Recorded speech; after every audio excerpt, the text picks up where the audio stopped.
So current affair की आज हमारी फर्स्ट क्लास है। IBACIO का एग्जाम और एसए का जो एग्जाम है उसके लिए स्पेशली डिजाइन किए गए हैं करंट अफेयर का सोर्स है हमारा द हिंदू और PIB न्यूज़। फर्स्ट हम स्टार्ट करेंगे जनवरी से और अगस्त, ये जो हमारा अगस्त का मंथ चल रहा है इसके एंड तक हर एक मंथ के जो हमारे करंट अफेयर है उनको हम कवर कर लेंगे PIB और द हिंदू से। इसके अलावा जो है हम फिर लास्ट के जो 15 डेज बन जाएंगे या कह लीजिए आपके एग्जाम से जो पहले के दिन है उसमें कुछ रिवीजन क्लासेस रखेंगे जिसमें PIB के अलग से लेक्चर्स कुछ हम इंक्लूड करने की सोच रहे हैं और कुछ कुछ आपको शीट प्रोवाइड कराई जाएगी जहां से आप प्रैक्टिस कर सकते हैं। तो इतना मोर देन इनफ है हमारे PIB के लिए, हमारे IBACIO के एग्जाम के लिए। चलो चलो स्टार्ट करते हैं, ज़्यादा देरी नहीं करते। ये इंडेक्सेस हैं, सारी न्यूज़ इंपॉर्टेंट है। IBACIO का जो ट्रेंड चल रहा है, ऐसे का जो ट्रेंड चल रहा है उनको ध्यान में रखते हुए तो स्टार्ट करते हैं सबसे पहले डिपोर्टेड फॉरेनर की न्यूज़ से। आपने, उम्मीद करता हूँ, थोड़ा बहुत तो पढ़ ही लिया होगा, थोड़ा बहुत और ज़्यादा डिस्कशन करेंगे तो नॉलेज में भी गेन होगा और थोड़ा सा अंडरस्टैंडिंग भी बढ़ेगी। देखो अभी डिपोर्टेड फॉरेनर से रिलेटेड जो है क्वेश्चन भी पूछा गया था हमारा जो शायद AC का एग्जाम हुआ था उसके अंदर, CAPF के अंदर। तो ये डिपोर्टेड फॉरेनर मतलब कि हमारे यहाँ पे जो विदेशी लोग आ जाते हैं इनको यहाँ से, जो इलीगली आ जाते हैं, लीगली नहीं, वीजा के साथ नहीं, जो इलीगली आ जाते हैं इनको यहाँ से निकाल के वापस उनके देश भेजना, इसको कहते हैं डिपोर्ट करना। और USA ने भी कुछ ऐसा ही करा था, ट्रंप ने, इसलिए ये वर्ड जो है डिपोर्टेशन, ये बहुत ज़्यादा न्यूज़ में रहती है और ये इंपॉर्टेंट भी है। क्यों? क्योंकि कुछ ऐसी घटनाएं भी हुई हैं हमारे देश के अंदर, क्योंकि जो सोशल डिस्टरबेंस होता है उस प्रोस्पेक्टिव से देखें तो जो इलीगल इमिग्रेंट्स होते हैं ये सोशल डिस्टरबेंस को बढ़ाते हैं, क्राइम रेट वगैरह ये सारी चीज बढ़ जाती है। सैफ अली खान का एक बहुत अच्छा एग्जांपल है। तो स्टार्ट करते हैं। एक जो है रिपोर्ट आई किसकी, हमारी फॉरेन रीजनल रजिस्ट्रेशन ऑफिसर, ठीक है, FRRO की। ठीक है, ये किस मिनिस्ट्री के अंदर आता है? देखो अब आप सोचेंगे कि सर ये तो जो है शायद मिनिस्ट्री ऑफ एक्सटर्नल अफेयर के अंदर आता होगा। क्यों? क्योंकि ये फॉरेनर से रिलेटेड बातें हो रही है, लेकिन नहीं, ये जो आता है ये हमारा मिनिस्ट्री ऑफ होम अफेयर के अंदर आता है जिसके करता धरता है हमारे अमित शाह जी। ठीक है, तो ये मिनिस्ट्री ऑफ होम अफेयर ने एक रिपोर्ट निकाली, बताया कि जो हमारा 2023 से 24 का ईयर था, फाइनेंशियल ईयर ही देख लीजिए, अप्रैल से मार्च तक का है, उसके अंदर टोटल जो फॉरेनर्स थे वो 2331, ये कुछ डेटा याद रखने की जरूरत नहीं है, बस थोड़ा सा ध्यान में रखने के लिए, इनको डिपोर्ट किया गया। अब ये जो डिपोर्ट किया गया है, किस देश के थे, ये चीज हमारे लिए इंपॉर्टेंट है कि किस देश के जो नागरिक हैं वो ज्यादा इलीगली इंडिया के अंदर आ रहे हैं जिनको हम डिपोर्ट कर रहे हैं।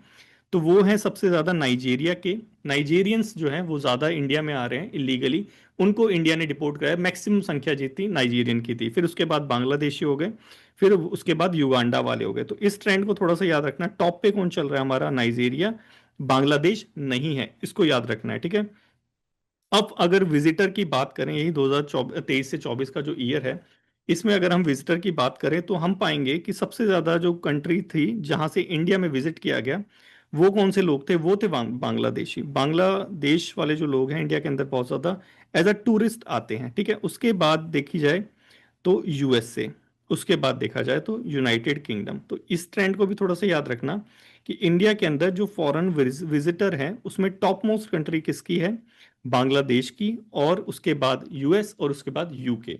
और इलीगल इमिग्रेंट्स जो हमने डिपोर्टीज हैं उनकी बात करें तो टॉप पे कौन है? नाइजेरियन, बांग्लादेशी, फिर युगांडा वाले, ये थोड़ा सा याद रखना। और इसका लेखा जोखा कौन रखता है? FRRO। ये कौन सी मिनिस्ट्री के अंदर आता है? Ministry of home affair. पहली न्यूज थी, छोटी सी न्यूज थी, लेकिन इंपॉर्टेंट न्यूज है क्योंकि इंटरनल सिक्योरिटी से रिलेटेड भी है समहाउ। नेक्स्ट चलते हैं, नेक्स्ट है हमारी DGCAPF, अपॉइंटमेंट से रिलेटेड। IB का शायद बोल लीजिए कि फेवरेट ही है अपॉइंटमेंट, तो अपॉइंटमेंट को बिल्कुल भी मिस नहीं करेंगे। जनवरी 2000 हमारी ये है 25 की रिपोर्ट, 25 का करंट अफेयर डिस्कस कर रहे हैं। तो जनवरी 2025 में DG के CAPF को नियुक्त किया गया, ये ज्ञानेंद्र प्रताप सिंह को, जिनकी आप फोटो भी देख रहे हैं, GP सिंह। ठीक है, तो दोनों ही नाम में याद रखना, ये GP सिंह या फिर ज्ञानेंद्र प्रताप सिंह, इनको DG CRPF अपॉइंट किया गया। CRPF की थोड़ी सी हिस्ट्री भी देखेंगे और आपको पता भी होना चाहिए या नहीं भी कि CRPF को चलते रहो पुलिस फोर्स कहते हैं, पैरामिलिट्री फोर्सेस के अंदर। ठीक है, अब इनको अपॉइंट किया गया, किसने अपॉइंट करा इनको? अपॉइंट करा है appointment committee of the cabinet. इसको हेड कौन करता है? Appointment committee of the cabinet, polity का क्वेश्चन है, किसको हेड करता है? इसको हेड करते हैं हमारे माननीय प्रधानमंत्री जी नरेंद्र मोदी जी। ठीक है, इसको हेड करते हैं हमारे माननीय प्रधानमंत्री नरेंद्र मोदी जी। अब CRPF की कुछ हिस्ट्री देखें तो कुछ ऐसी है कि सीआरपीएफ जो है इंडिपेंडेंस से पहले ही फोर्स का गठन हो चुका था, इसलिए सीआरपीएफ वाले आपको जो है सीआरपी सीआरपी बोलते हुए नजर आ जाएंगे। क्यों ऐसा बोलते हैं? क्योंकि इसका गठन हो गया था 1939 में। कब हो गया था? 1939 में सीआरपीएफ को जो है एस्टेब्लिश कर दिया था, फाउंड कर दिया था, जिसका नाम था क्राउन रिप्रेजेंटेटिव पुलिस, जिसका शॉर्ट फॉर्म सीआरपी होता है। इसलिए सीआरपीएफ वाले हमेशा कहते हैं सीआरपी सीआरपी। ठीक है, पोस्ट इंडिपेंडेंस इसको अंडर एक एक्ट ला दिया गया, सीआरपी एक्ट। ये एक्ट है, मतलब ये एक स्टैट्यूटरी बॉडी है। ठीक है, और ये बन गई हमारी सीआरपी से CRPF, central reserve police force. Crown से काम क्या करती है? काम मोटा मोटी बोले तो जो भी काम है हमारा इंडिया के अंदर वो सारा यही करती है। चाहे वो रियॉट कंट्रोल हो गया, दंगे मंगे हो गए, सीआरपीएफ को बुला लो। चाहे वो मिलिटेंसी हो गया, मिलिटेंट्स आ गए, जम्मू एंड कश्मीर इंसर्जेंसी हो गई, छत्तीसगढ़, सीआरपीएफ को बुला लो। क्राउड को कंट्रोल करना है, दशहरा वशहरा ऐसे जो इवेंट्स होते हैं, आरएएफ वाले इसी की ब्रांच है सीआरपी की, सीआरपीएफ को बुला लो। तो चलते रहो पुलिस फोर्स, जो भी इवेंट है सीआरपीएफ को बुला लो। ठीक है, प्रिंसिपल फोर्स है ये, बस थोड़ा सा याद रखना। जो मेन चीज याद रखने की है वो ये कि अपॉइंटमेंट कमेटी को हेड कौन करता है और कौन अभी सीआरपीएफ का हेड है जो अभी नियुक्त हुए हैं। ठीक है, उसके बाद थर्ड न्यूज पे चलते हैं, स्कॉर्पियन क्लास प्रोजेक्ट 75। देखो ऐसे कुछ वर्ड्स हैं जो कभी कभी जो है पेपर के अंदर दिखाई दे जाते हैं और चार स्टेटमेंट दे देते हैं कि ये चीज जो है प्रोजेक्ट 75 किससे रिलेटेड है, रिन्यूएबल एनर्जी से रिलेटेड है या फिर सबमरीन मिसाइल से रिलेटेड है, पनडुब्बी, क्या किस चीज से रिलेटेड है। तो थोड़ा सा इसको देख लेते हैं, ये चीज थोड़ी सी इंपॉर्टेंट हो जाती है। देखो अभी हुआ क्या है, न्यूज़ क्या है, सबसे पहले तो न्यूज़ पता होनी चाहिए, और ये सारी चीज़ न्यूज़ से ही रिलेटेड है। न्यूज़ हो गई, पीआईबी हो गई, दोनों को कंबाइन करके ये करंट अफेयर बनाया गया है। ठीक है, अभी इंडियन नेवी ने क्या करा है, इंडियन नेवी ने तीन जो मेजर प्लेटफॉर्म्स हैं जिनका नाम क्या है, वागशीर। वागशीर क्या चीज होती है इसको भी थोड़ा सा देखेंगे, सूरत और नीलगिरी। ठीक है, इन तीन बड़े प्लेटफॉर्म को इंक्लूड करा है किसके अंदर, इंडियन नेवी के अंदर। ये थोड़ा सा याद रखना, इंडियन नेवी के अंदर वागशीर हो गया। वागशीर क्या है, एक सबमरीन है, स्कॉर्पियन क्लास सबमरीन। इसको देखेंगे क्या चीज है, स्कॉर्पियन क्लास सबमरीन, इसको इंक्लूड करा है। इसके बाद ये डिस्ट्रॉयर है सूरत, उसके बाद ये फ्रिगेट है नीलगिरी, इसको इंक्लूड करें। इंपॉर्टेंट है हमारे यहाँ पे वागशीर, क्यों? क्योंकि ये सिक्स और लास्ट स्कॉर्पियन क्लास सबमरीन है। ठीक है, न्यूज तो भैया पूरा न्यूज़पेपर भरा रहता है, पूरा न्यूज़पेपर इंपॉर्टेंट नहीं होता, उसमें से कुछ कुछ चीजें इतनी इंपॉर्टेंट होती है जिसको हमें हमेशा ध्यान रखना चाहिए। ठीक है, तो इसीलिए ये स्कॉर्पियन क्लास सबमरीन प्रोजेक्ट 75, और एक प्रोजेक्ट 75 अभी दूसरे वाला है आई। ये क्या चीज है? देखो ये इसका नेक्स्ट वर्जन ही मान लो, इस आई का मतलब है इंडिजीनियस। इंडिजीनियस स्पेलिंग देख लेना, थोड़ा सा मैं कभी कभी मिस्टेक कर देता हूँ।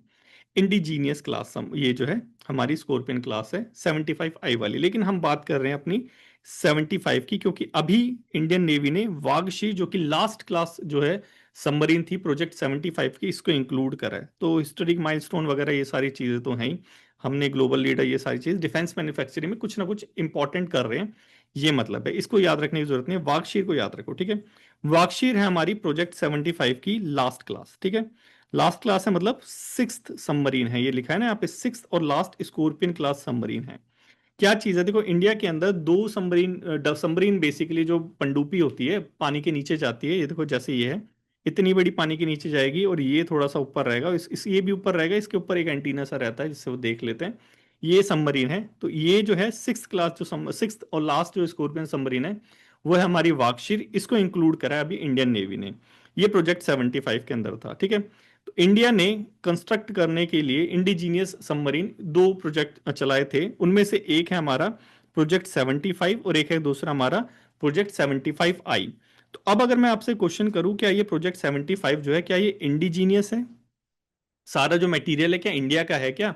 नहीं, क्यों? क्योंकि इसके अंदर इन्वॉल्व है टेक्नोलॉजी ट्रांसफर, जो फ्रांस की कंपनी से हम ले रहे हैं, कहाँ पे, मुंबई की मेजागांव डॉक लिमिटेड एमडीएल में। ठीक है, तो मतलब इंडिजीनियस नहीं है, लेकिन हमारी जो मेड इन इंडिया जो है, हमारा जो इनिशिएटिव है, इसको जो है कहीं ना कहीं ये प्रमोट कर रही है, लेकिन फुल्ली इंडिजीनियस नहीं है, क्योंकि यहाँ पे हम टेक्नोलॉजी ट्रांसफर कर रहे हैं फ्रांस से।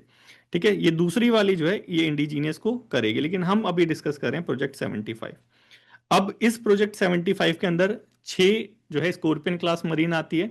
स्कॉर्पियन क्लास मतलब हो गया ये डीजल, ये इलेक्ट्रिक सबमरीन इसको कह रहे हैं। ठीक है, ये समझ लेना, स्कॉर्पियन क्लास मतलब ये नहीं है वो न्यूक्लियर से चलती हो या फिर जो है वो हो, ये डीजल इलेक्ट्रिक अटैक सबमरीन है। ठीक है, ये थोड़ा सा याद रखना। अब इसके अंदर जो है छह है, छह में छठी कौन सी है? हमारी वागशीर है जो अभी इंक्लूड करी है। इसके अलावा पांच और कौन कौन सी है? पांच है ये वाली जो ऑलरेडी कमीशन हो चुकी है। सबसे पहले हमारी हो गई कलवरी, हो गई खंडेरी, हो गई हमारी कारंज, हो गई वेला, हो गई और वागीर हो गई। ये पांच सबमरीन भी स्कॉर्पियन क्लास सबमरीन है अंडर प्रोजेक्ट 75। ये थोड़ी चीज याद रखने वाली है। वागशीर अभी लास्ट है जिसको नेवी ने इंक्लूड कर लिया। वागशीर क्यों नाम रखा गया? क्या चीज है वागशीर? वागशीर है एक हमारी सैंडफिश। ये सैंडफिश क्या होती है मैं दिखा देता हूँ क्या होती है, क्योंकि थोड़ी थोड़ी अगर सर्च मारते रहें और देखते रहें तो थोड़ा सा अच्छा सा रहता है। हम काफी सारी चीजों को ऐसे ही पिक्टोरियल वे में याद रख लेते हैं। वागशीर एक जो है, ये तो चलो सबमरीन ही खुल गई। वागशीर सैंडफिश, वागशीर सैंडफिश एक मछली है बेसिकली देखा जाए तो। ये देखो ये है हमारी वागशीर, इसके नाम पे रखा गया है ये हमारी सबमरीन का नाम वागशीर। ठीक है, प्रीडेटर है, ये लिखा हुआ है डीप सी प्रीडेटर, तो सिंपल चीज है जो हमारी वाकशिर होगी अटैक वगैरह तो वो भी करेगी, सिंपल चीज है। तो ये सारी चीज वही है कि anti torpedo counter measure system है। इसको थोड़ा सा याद रखना कि वही टॉर्पीडो क्या होता है? टॉर्पीडो काइंड ऑफ मान लीजिए सबमरीन के अंदर जो मिसाइल वगैरह होती है उसको हम टॉर्पीडो बोल देते हैं। अगर कोई सबमरीन हमारी वाकशीर पे अटैक करेगी तो उसके अंदर anti torpedo counter measure system है कि भाई वो उसको उससे बच जाएगी। ठीक है, ये इसका मतलब हो गया सिंपल लैंग्वेज में। इसके अलावा ये सारी चीजें कॉमन रहती हैं मोरलेस। एकॉस्टिक एब्जॉर्प्शन टेक्निक है, भाई आवाज आएगी एब्जॉर्ब करेगी तभी तो वो रिफ्लेक्ट नहीं करेगी, वो चीज हो गई। नॉइस लेवल को रिड्यूस कर लेगी, रेडिएट नहीं करेगी। ये सारी चीजें प्रिसीजन गाइडेड वेपन होगा। ये सारी चीजें मोरलेस हर एक उसमें कॉमन रहता है, क्योंकि हम क्यों ऐसा वेपन बनाएंगे जो प्रिसाइजली जो है अटैक ना कर पाए? सिंपल चीज है। तो ये कॉमन सेंस वाली जो स्टेटमेंट्स हैं इनको रटने मत बैठना, रटना सिर्फ इनको है भी कौन कौन सी हमारे में ये थी। वॉकशीर कैसी है? डीजल इलेक्ट्रिक वाली है, प्रोजेक्ट 75 के अंदर आती है, फुल्ली इंडिजीनियस नहीं है, मेड इन इंडिया इनिशिएटिव को सेटिस्फाई करती है। ठीक है, ये हो गया हमारा वाकशीर हो गया। ठीक है, इसके बाद चले हम आगे। नेक्स्ट है हमारा नाइट्रेट कंटेमिनेशन। देखो अभी हो क्या रहा है? अभी हो रहा है कि हम फर्टिलाइजर यूज करे जा रहे हैं, यही हो रहा है। खेतों में यूरिया डाले जा रहे हैं। अब यूरिया में क्या होता है? नाइट्रेट, ये नाइट्रेट होता है। अब वो क्या है, पानी के साथ साथ रिसाव होकर अपना ग्राउंड वाटर में मिल रहा है। यही न्यूज में आया है नाइट्रेट कंटेमिनेशन के बारे में। ठीक है, अब इसको थोड़ा सा अच्छे से देख लेते हैं। चलें आगे, चलो देखते हैं इसको।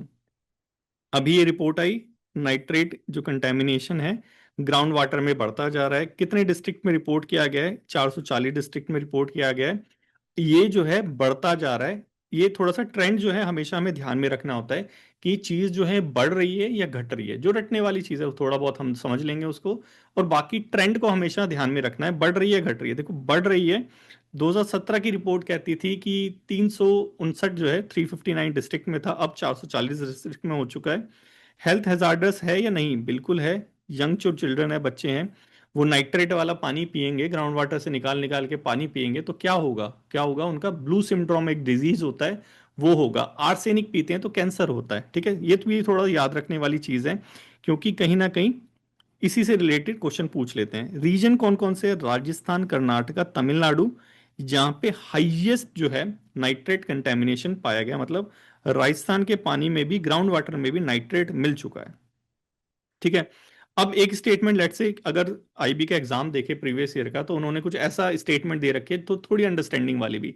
लेट से अगर बारिश आएगी तो क्या होगा? मानसून के टाइम में जो नाइट्रेट कंटेमिनेशन है बढ़ेगा या घटेगा? आप अपना दिमाग लगाओगे, आप बोलोगे कि सर पानी जब मिलेगा तो कंटेमिनेशन तो घटेगा। क्यों? क्योंकि वो डाइल्यूट हो जाएगा। लेकिन नहीं, इसका उल्टा हो रहा है। रिपोर्ट क्या कहती है कि जैसे जैसे मॉनसून आता है, मानसून के इन्फ्लुएंस से ये जो है इंक्रीज हो जाता है। कैसे इंक्रीज हो जाता है? मिट्टी में पड़ेगा, मिट्टी में क्या है? यूरिया वाला, और यूरिया का वो रिसाव होके अंदर जाएगा और फिर उसका कंटेमिनेशन बढ़ जाएगा। ठीक है, समझ आया? इसीलिए जो है मानसून के टाइम में बढ़ रहा है। कंसर्न क्या है? कंसर्न है हमारा कि हेल्थ रिस्क है। हमने देखा था यंग वाला क्या हो जाता है, ब्लू बेबी सिंड्रोम हो जाता है। ब्लू बेबी सिंड्रोम मतलब बच्चा जो है वो जो है नीला पड़ने लग जाता है, काइंड ऑफ। नीला क्यों पड़ता है? रीजन क्या है? और दूसरा इसी का दूसरा नाम है मैथेमोग्लोबिनेमिया। ठीक है, तो ये दोनों चीजें होती हैं। या कह लीजिए ब्लू बेबी सिंड्रोम होता है किसकी वजह से? नाइट्रेट की वजह से। और कहाँ पे नाइट्रेट बढ़ रहा है? हमारे राजस्थान वाले में, कर्नाटका और तमिलनाडु, मतलब नॉर्थ इंडिया और साउथ इंडिया दोनों में ही नाइट्रेट का कंटेमिनेशन बढ़ रहा है, ये हमें पता चल रहा है। तो होता कैसे है? देखो, नाइट्रेट जब बॉडी के अंदर जाता है तो वो हीमोग्लोबिन के अंदर मिलके जो है रिप्लेस कर देता है हीमोग्लोबिन को मेथेमोग्लोबिनेमिया। अब ये क्या करता है? ये ऑक्सीजन को ट्रांसफर नहीं करता, तो ऑक्सीजन की कमी के कारण जो है ब्लू दिखने लग जाता है बेबी। यही यहाँ पे बता रखा है, और थोड़ी सी प्रोसेस भी समझ आ जाती है तो हमें थोड़ा सा अच्छा आसान सा रहता है। तो थोड़ा सा ब्लू बेबी सिंड्रोम को थोड़ा सा देख लेते हैं। बच्चा एकदम ब्लू पड़ जाता है, वो किसकी वजह से रहा है? नाइट्रेट की वजह से। ये ऑक्सीजन का जो है रिसाव नहीं हो पा रहा सही से, किसकी वजह से? नाइट्रेट की वजह से। समझ आ गया? ये हो गया हमारा नाइट्रेट वाला। उसके आगे अब चलते हैं हमारी रिपोर्ट। रिपोर्ट मान लीजिए आईबी की फेवरेट है, Odissi report, UDISE report. Basically ये जो रिपोर्ट है स्कूल या कह लीजिए एजुकेशन सिस्टम से रिलेटेड है, एजुकेशन से रिलेटेड है। इस रिपोर्ट को थोड़ा सा इसका ट्रेंड वगैरह हर चीज को हम देखेंगे। अब देखो न्यूज में क्या आया था? न्यूज में आया था कि जो एनरोलमेंट है स्टूडेंट्स का वो 2023-24 में कितना है? 24.8 करोड़। अब ट्रेंड क्या चल रहा है? क्योंकि ट्रेंड तो फाइंड आउट करना ही पड़ेगा, तभी जो है हम आईबी के क्वेश्चंस का आंसर कर पाएंगे। ट्रेंड कुछ ऐसा चल रहा है कि ये जो एनरोलमेंट है ये पहले से अगर देखें तो 6% डिक्लाइन हो चुका है। कितना? 6% डिक्लाइन हो चुका है। अगर इसको देखो, देखो 26.3 करोड़, फिर थोड़ा सा बढ़ गया, फिर थोड़ा सा घट गया, फिर थोड़ा सा बढ़ गया, फिर घट गया और फिर घट गया। मतलब लास्ट 2 फाइनेंशियल ईयर से 22-23, 23-24 ये घटता जा रहा है। 26 से 25 हुआ, 25 से 24 हो गया। तो मतलब ट्रेंड में डिक्लाइन आ रहा है। किसके अंदर? ये भी थोड़ा सा पता होना चाहिए, क्योंकि ऐसी स्टेटमेंट भी दे देता है कि ये जो रिपोर्ट है एनरोलमेंट जो है स्कूल में लास्ट 5 ईयर के अंदर जो है डिक्लाइन हो रहा है। लेकिन नहीं, यहाँ पे क्या देखा हमने कि लास्ट 2 ईयर से डिक्लाइन हो रहा है, उसके बाद तो बढ़ा था। ठीक है, तो ट्रेंड भी थोड़ा सा पता होना चाहिए, क्योंकि थोड़ा थोड़ा यूपीएससी का टच तो है ही आईबी के अंदर। ठीक है, कहाँ कहाँ कौन कौन से स्टेट के अंदर जो है डिक्लाइन हो रहा है, ड्रॉप देखने को मिला है? सबसे ज्यादा बिहार, उत्तर प्रदेश और महाराष्ट्र, इन 3 स्टेट्स के अंदर पढ़ाई का जो है अभाव देखने को मिला है, मतलब एनरोलमेंट डिक्लाइन हुआ है। कहाँ कहाँ? बिहार, हमारा उत्तर प्रदेश और महाराष्ट्र, तीनों भाई भाई देश, देश मतलब स्टेट। ठीक है, अब ये जो रिपोर्ट है हमारी यूडीआईएसई प्लस रिपोर्ट, ये कौन निकालता है? एजुकेशन था तो मिनिस्ट्री ऑफ एजुकेशन ही निकालती होगी। ये थोड़ा सा ट्रेंड थोड़ा सा याद रखना। अब ये जो डिक्लाइन आ रहा है, क्या इसमें सिर्फ लड़के डिक्लाइन हो रहे हैं और गर्ल्स भी डिक्लाइन हो रही है? यहाँ पे लिखा है भाई बोथ, दोनों ही डिक्लाइन हो रहे हैं। मतलब दोनों का ही एनरोलमेंट, स्कूल जाना वो दोनों ही बंद कर रहे हैं, लड़के और लड़की दोनों। ठीक है, आधार नंबर, वॉलेंट्री, ये सारी चीजें थोड़ा सा याद रखना। ठीक है, अब इसके अंदर एक जो जबरदस्त चीज है वो क्या, कि बच्चों की जो है ये यूनिक एजुकेशन आईडी क्रिएट की जाएगी अंडर यूडीआईएसई प्लस। ऐसी स्टेटमेंट ही देता है कि क्या इस प्रोग्राम के अंदर ये करा जाएगा? हाँ भाई, ये करा जाएगा। एजुकेशन आईडी जो है वो क्रिएट की जाएगी इसके अंदर। क्यों क्रिएट करी जाएगी? ताकि जो है मिड डे मील वाला जो राशन है वो एक एक बच्चा दो दो तीन तीन चार चार बार ना ले ले, मतलब गोस्ट एंट्रीज को रोकने के लिए, और गवर्नमेंट के जो बेनिफिट होते हैं उसको अच्छे से एडिक्वेटली ट्रांसफर करने के लिए ये सारी चीजें करी जाएगी। ये समझ आया? ठीक है, ये बहुत इजी था। बस थोड़ा सा याद रखना कि जब आ जाए यूडीआईएससी प्लस, पहले तो इसकी फुल फॉर्म भी थोड़ा सा देख लो। यूनिफाइड डिस्ट्रिक्ट है यहाँ पे, information system for education plus. Education आ गया तो मिनिस्ट्री ऑफ एजुकेशन आ गया, और एजुकेशन का ट्रेंड इंडिया में क्या चल रहा है? डिक्लाइन ही चल रहा है। टॉप मोस्ट स्टेट कौन सा हो सकता है? बिहार ही हो सकता है, उसके बाद उत्तर प्रदेश, फिर महाराष्ट्र। ठीक है, बस इतना सा याद रखना। और इसके अंदर एक आईडी क्रिएट की जाएगी बच्चों की, यूईआईडी करके, यूनिक एजुकेशन आईडी। ये था, सिंपल चीज थी, लेकिन रिपोर्ट से अगर आ जाती है, दो स्टेटमेंट दे दो तो थोड़ी सी हालत खराब हो जाती है। कोई नहीं, इसके प्रैक्टिस क्वेश्चन भी हम कर लेंगे। नेक्स्ट चलिए, नेक्स्ट है हमारा संगीत कला निधि अवार्ड। देखो अभी ये अवार्ड अवार्ड तो बहुत फेवरेट है, आईबी के अवार्ड पूछा था पिछली बार दबा के। तो देखो ये संगीत कला निधि अवार्ड जो है ये कार्नेटिक म्यूजिक के अंदर दिया जाता है। ठीक है, कौन से म्यूजिक के अंदर दिया जाता है? कार्नेटिक म्यूजिक के अंदर। अगर हम इंडियन ट्रेडिशन की बात करें, हमारे यहाँ क्लासिकल म्यूजिक है। इन क्लासिकल म्यूजिक को हम दो पार्ट में डिवाइड कर सकते हैं। कौन कौन से म्यूजिक? एक तो हमारा हो गया हिंदुस्तानी म्यूजिक। कौन सा हो गया? हिंदुस्तानी म्यूजिक। ठीक है, जो नॉर्थन इंडिया में प्ले किया जाता है। और दूसरा हो गया हमारा कार्नेटिक। कार्नेटिक कहाँ प्ले किया जाता है? साउथर्न इंडिया में। ठीक है, अब इनके अंदर सिमिलैरिटी क्या है? सिमिलैरिटी है कि इनका जो रिदम होता है, रिदम को क्या कहते हैं? रिदम को कहते हैं तालाज। इनके जो राग हो गए, इनके जो तालाज हो गए, ये दोनों मोरलेस सेम होते हैं। डिफरेंसेस क्या है? डिफरेंसेस है परफॉर्मेंस का, डिफरेंसेस है इंस्ट्रूमेंट का, प्रेजेंटेशन का। ये थोड़ा सा याद रखना हमारी क्लासिकल के अंदर। अब कार्नेटिक म्यूजिक के अंदर अवार्ड दिया जा रहा है किसका? संगीत कलानिधि अवार्ड का। और हमारे हिंदुस्तानी म्यूजिक में दिया जाता है संगीत नाटक अकेडमी का अवार्ड। अब ये जो संगीत हमारी कलानिधि अवार्ड है जो कार्नेटिक म्यूजिक का, साउथ इंडिया वाले म्यूजिक का है, ये दिया गया है किसको? टीएम कृष्णा को। किसको दिया गया है? टीएम कृष्णा को दिया गया है। और ये दिया गया है हमारे 98 कॉन्फ्रेंस एंड कॉन्सर्ट में, जो कहाँ पे हुआ था? जो हुआ था हमारा चेन्नई के अंदर। तो इतना थोड़ा थोड़ा याद रखना। और हमारा अगर संगीत नाटक अकेडमी की बात करें तो वो अभी तक दिया नहीं गया है, ठीक है। ये हो गया हमारा कार्नेटिक म्यूजिक से रिलेटेड। हमारा टीएम कृष्णा को दिया गया है संगीत कलानिधि अवार्ड। उसके बाद बहुत सारे अवार्ड होते हैं, इतना ज़्यादा याद रखोगे तो वैसे ही याद नहीं रहेगा। तो मेन मेन चीज़ें याद रखनी है हमें। नेक्स्ट चले। नेक्स्ट है हमारा खेल रत्न अवार्ड। नेक्स्ट क्या है हमारा? खेल रत्न अवार्ड 4 जनों को दिया गया है इस साल। कौन कौन है वो 4 लोग? वो 4 लोग हैं हमारे मनु भाकर, ये लेडी जो है, ये हमारी मनु भाकर हो गई। मनु भाकर को दिया गया है किसके लिए? मनु भाकर है कौन? शूटिंग के लिए दिया गया है। डी गुकेश हमारे हो गए चेस वाले प्लेयर, उनको चेस के लिए दिया गया है। और हरमनप्रीत सिंह जो है हमारे हॉकी टीम के मेल वाले कैप्टन, उनको दिया गया है। और एक प्रवीण जो हमारे पैरा ओलंपिक में गोल्ड मेडलिस्ट हैं, उनको दिया गया है। तो मतलब 4 जनों को इस बार जो है खेल रत्न अवार्ड दिया गया है। खेल रत्न अवार्ड की अगर बात करें तो ये पूरा नाम है इसका मेजर ध्यानचंद खेल रत्न अवार्ड 2024। तो हमारे ध्यानचंद जी है, उनको विजार्ड कहा जाता है। तो इनके नाम से स्टेडियम भी बना हुआ है दिल्ली के अंदर। बहुत ही जो है रेपुटेड ये वो प्लेयर थे।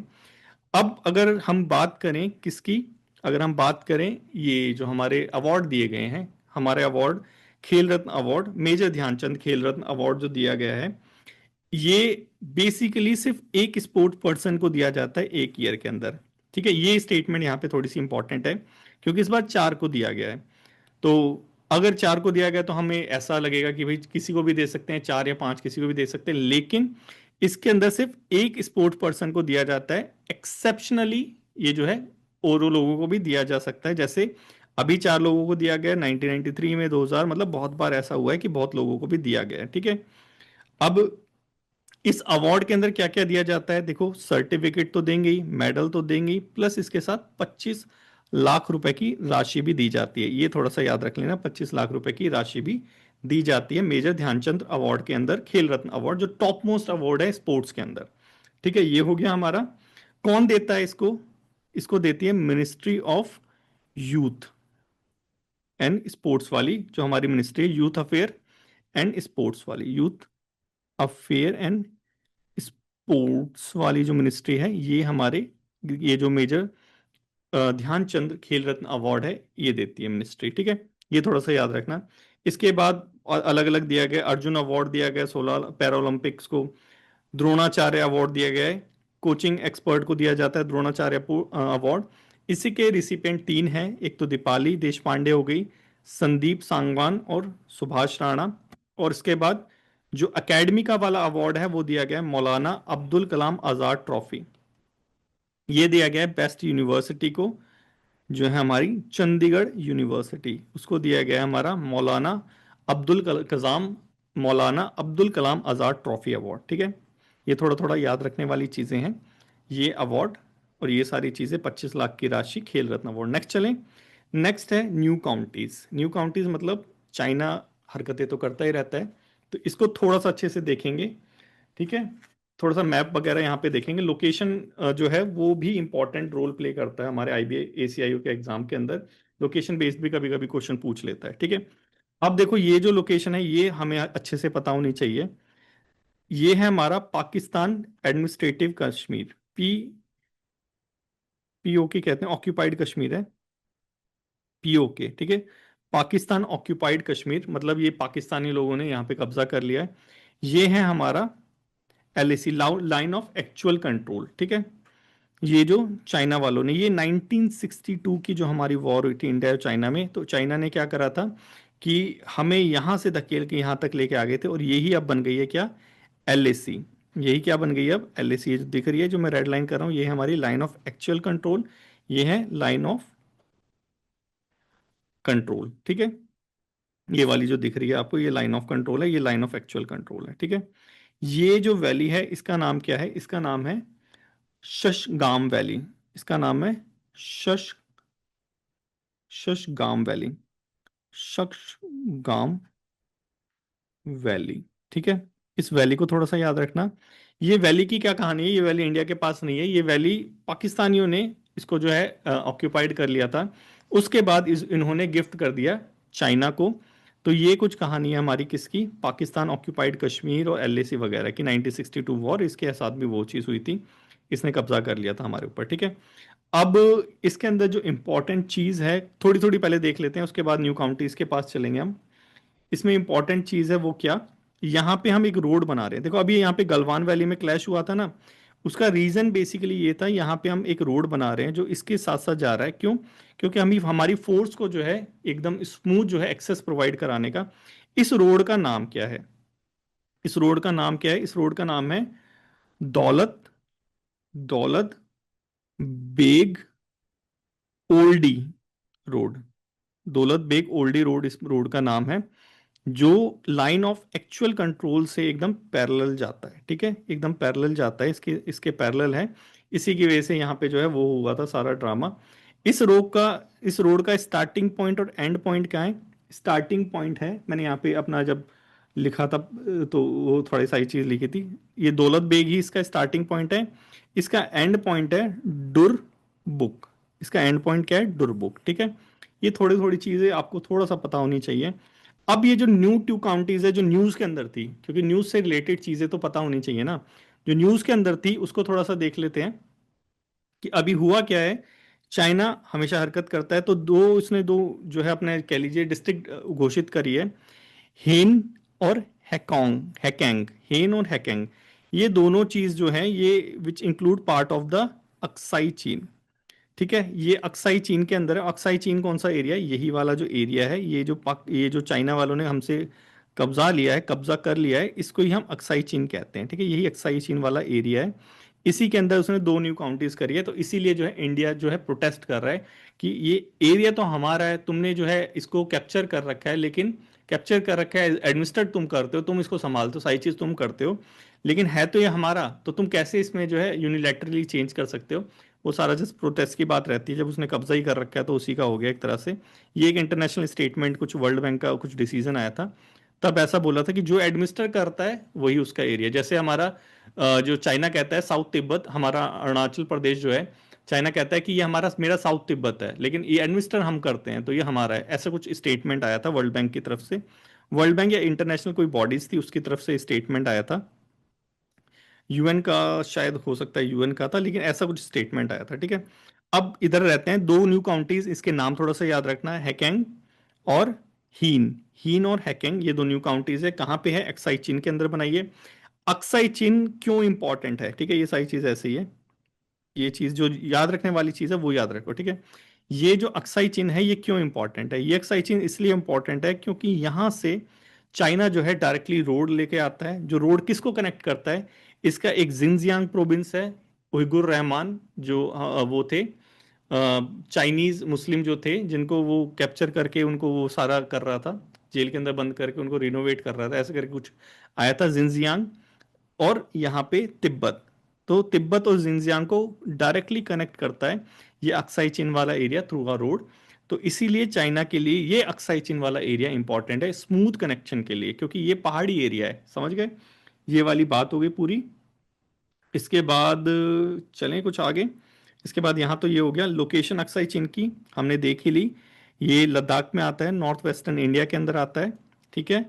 इंडिया क्लेम कर रहा है कश्मीर में आता है, ये सारी चीज़ हो गई। चाइना का कंट्रोल है 1962 इंडो वॉर के बाद, ये भी हो गया था। स्ट्रेटेजिक इंपॉर्टेंस हमने देख ली थी, तिब्बत और जिनजियांग को कनेक्ट करता है। डिस्प्यूट इसलिए हो रहा है क्योंकि हमने जो है ब्रिटिश इंडिया के टाइम पे एक मैकमोहन लाइन जो है तिब्बत के साथ सेट करी थी कि भाई ये जो है इंडिया, ये जो है तुम्हारा वो है, तिब्बत है। अब चाइना ने तिब्बत को कैप्चर कर लिया, बोलता है मैकमोहन लाइन तुमने तिब्बत के साथ करी, तो तिब्बत जो है हम उसको मानते नहीं है, तो ये तुम्हारी मैकमोहन लाइन को हम नहीं मानते। तो हमारे साथ चाइना का कोई क्लियरली डिमार्केटेड एरिया नहीं है, इसको थोड़ा सा याद रखना, ठीक है। ये इसीलिए सारा डिस्ट्रीब्यूट इसलिए सारा जो है हमारा डिस्प्यूट है चाइना के साथ, ठीक है। और चाइना का अगर हिस्सा की बात करें तो तीन सेक्टर हैं। तीन सेक्टर में हमारा डिस्प्यूट है। एक हमारा हो गया वेस्टर्न सेक्टर। वेस्टर्न सेक्टर कौन सा? ये जो आप देख रहे हो यहाँ की कहानी, ये है सारा वेस्टर्न सेक्टर, ठीक है। उसके बाद हो गया हमारा, वेस्टर्न सेक्टर के बाद हो गया हमारा मिडिल सेक्टर, ठीक है। और उसके बाद हो गया हमारा ईस्टर्न सेक्टर। ईस्टर्न सेक्टर है हमारा कौन सा? हमारा ईस्टर्न सेक्टर है ये साउथ तिब्बत वाला, अरुणाचल प्रदेश वाला एरिया। अब अगर हम मिडिल सेक्टर की बात करें, ये उत्तराखंड वाला एरिया जो है यहाँ की बात करें, तो यहाँ पे भी हमें कुछ सीन देखने को मिला था। क्या? हमें तो देखने को मिला था वो डोकलाम इशू जो हुआ था, वो सारा हमारा मिडिल सेक्टर के अंदर हुआ था। अब इसके अंदर एक एरिया है चुंबी वैली। चुंबी वैली जो थोड़ी सी इंपॉर्टेंट है, इसको थोड़ा सा याद रखना। ये चुंबी वैली किस देशों के बीच में आती है? कौन से थ्री ट्राई देश हैं जिसके बीच में आती है? तो आपको पता होना चाहिए। देखो, सिंपल चीज़ है, दो तो सबको पता है, चाइना और इंडिया, ठीक है, तभी तो ये हम डिस्कस कर रहे हैं। लेकिन तीसरा कौन सा है? भूटान है या नेपाल है? यहाँ पे तीसरा देश है भूटान, ठीक है। ये थोड़ा सा याद रखना। इसके बाद और तो यहाँ पे कोई चीज़ नहीं है। डोकलाम इशू इसी चीज़ को लेके हुआ था।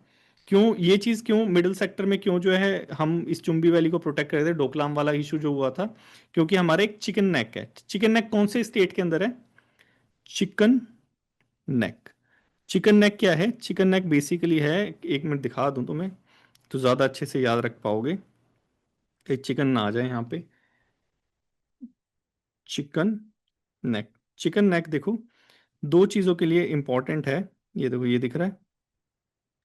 दो चीज़ों के लिए बोल रहा हूँ, मतलब इंपॉर्टेंट इसीलिए है क्योंकि चाइना कभी उसका मन करा और यहाँ से वो बस यहाँ यहाँ तक तो चाइना है ही, यहाँ से लेके यहाँ आ गया। और यहाँ अगर देखा जाए तो नेपाल के अंदर वैसे ही दबदबा कायम कर रहा है वो अपना। तो यहाँ से अटैक करके यहाँ से अगर कट कर दिया तो नॉर्थ ईस्ट सारा हमारे हाथ से गया। तो इसीलिए चिकन नेक जो है हमारे लिए बहुत ज़्यादा इंपॉर्टेंट है, और इसी को हम हमेशा प्रोटेक्ट करने की कोशिश करते हैं। ये चिकन नेक कहाँ पे है? ये चिकन नेक क्या असम में है, वेस्ट बंगाल में है, सिक्किम में है? कहाँ पे है ये चिकन नेक? है हमारा वेस्ट बंगाल के अंदर, ठीक है। ये चिकन नेक कहाँ है? हमारा वेस्ट बंगाल के अंदर, बस इसको थोड़ा सा याद रखना। ये हो गया हमारा ये न्यू काउंटीज जो चाइना ने बनाई थी। काफी सारी चीजें डिस्कस कर ली ऑल तो। अब नेक्स्ट चलिए, नेक्स्ट है हमारा अपॉइंटमेंट, ठीक है। ये हमारा मैप का भी काम हो गया।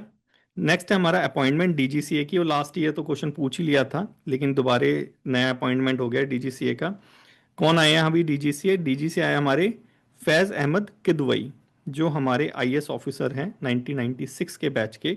फैज अहमद किदवई जी, इन्होंने कार्यभार संभाला है डीजीसीए का, ठीक है। ये थोड़ा सा याद रखना। कुछ इश्यूज चल रहे हैं एयर फ्लाइट के साथ, यही एक्सीडेंट्स वगैरह ज़्यादा हो रहे हैं, तो नाइट फ्लाइंग का और 48 आवर्स, 38 आवर्स से हटा के जो है 38 आवर कर दिया जाए, फ्रॉम 38 आवर टू 48 आवर से, और नाइट फ्लाइंग को रिस्ट्रिक्ट कर दिया जाए, ताकि जो पायलट को फटीग होती है उससे कहीं ना कहीं बचा जाए। ये कुछ इश्यूज चल रहे हैं, ये अभी आगे चल के आएगा नेक्स्ट मंथ की मैगजीन्स के अंदर, तो वहां से हम स्टडी कर लेंगे, ठीक है। डीजीसीए का ये हो गया हमारा।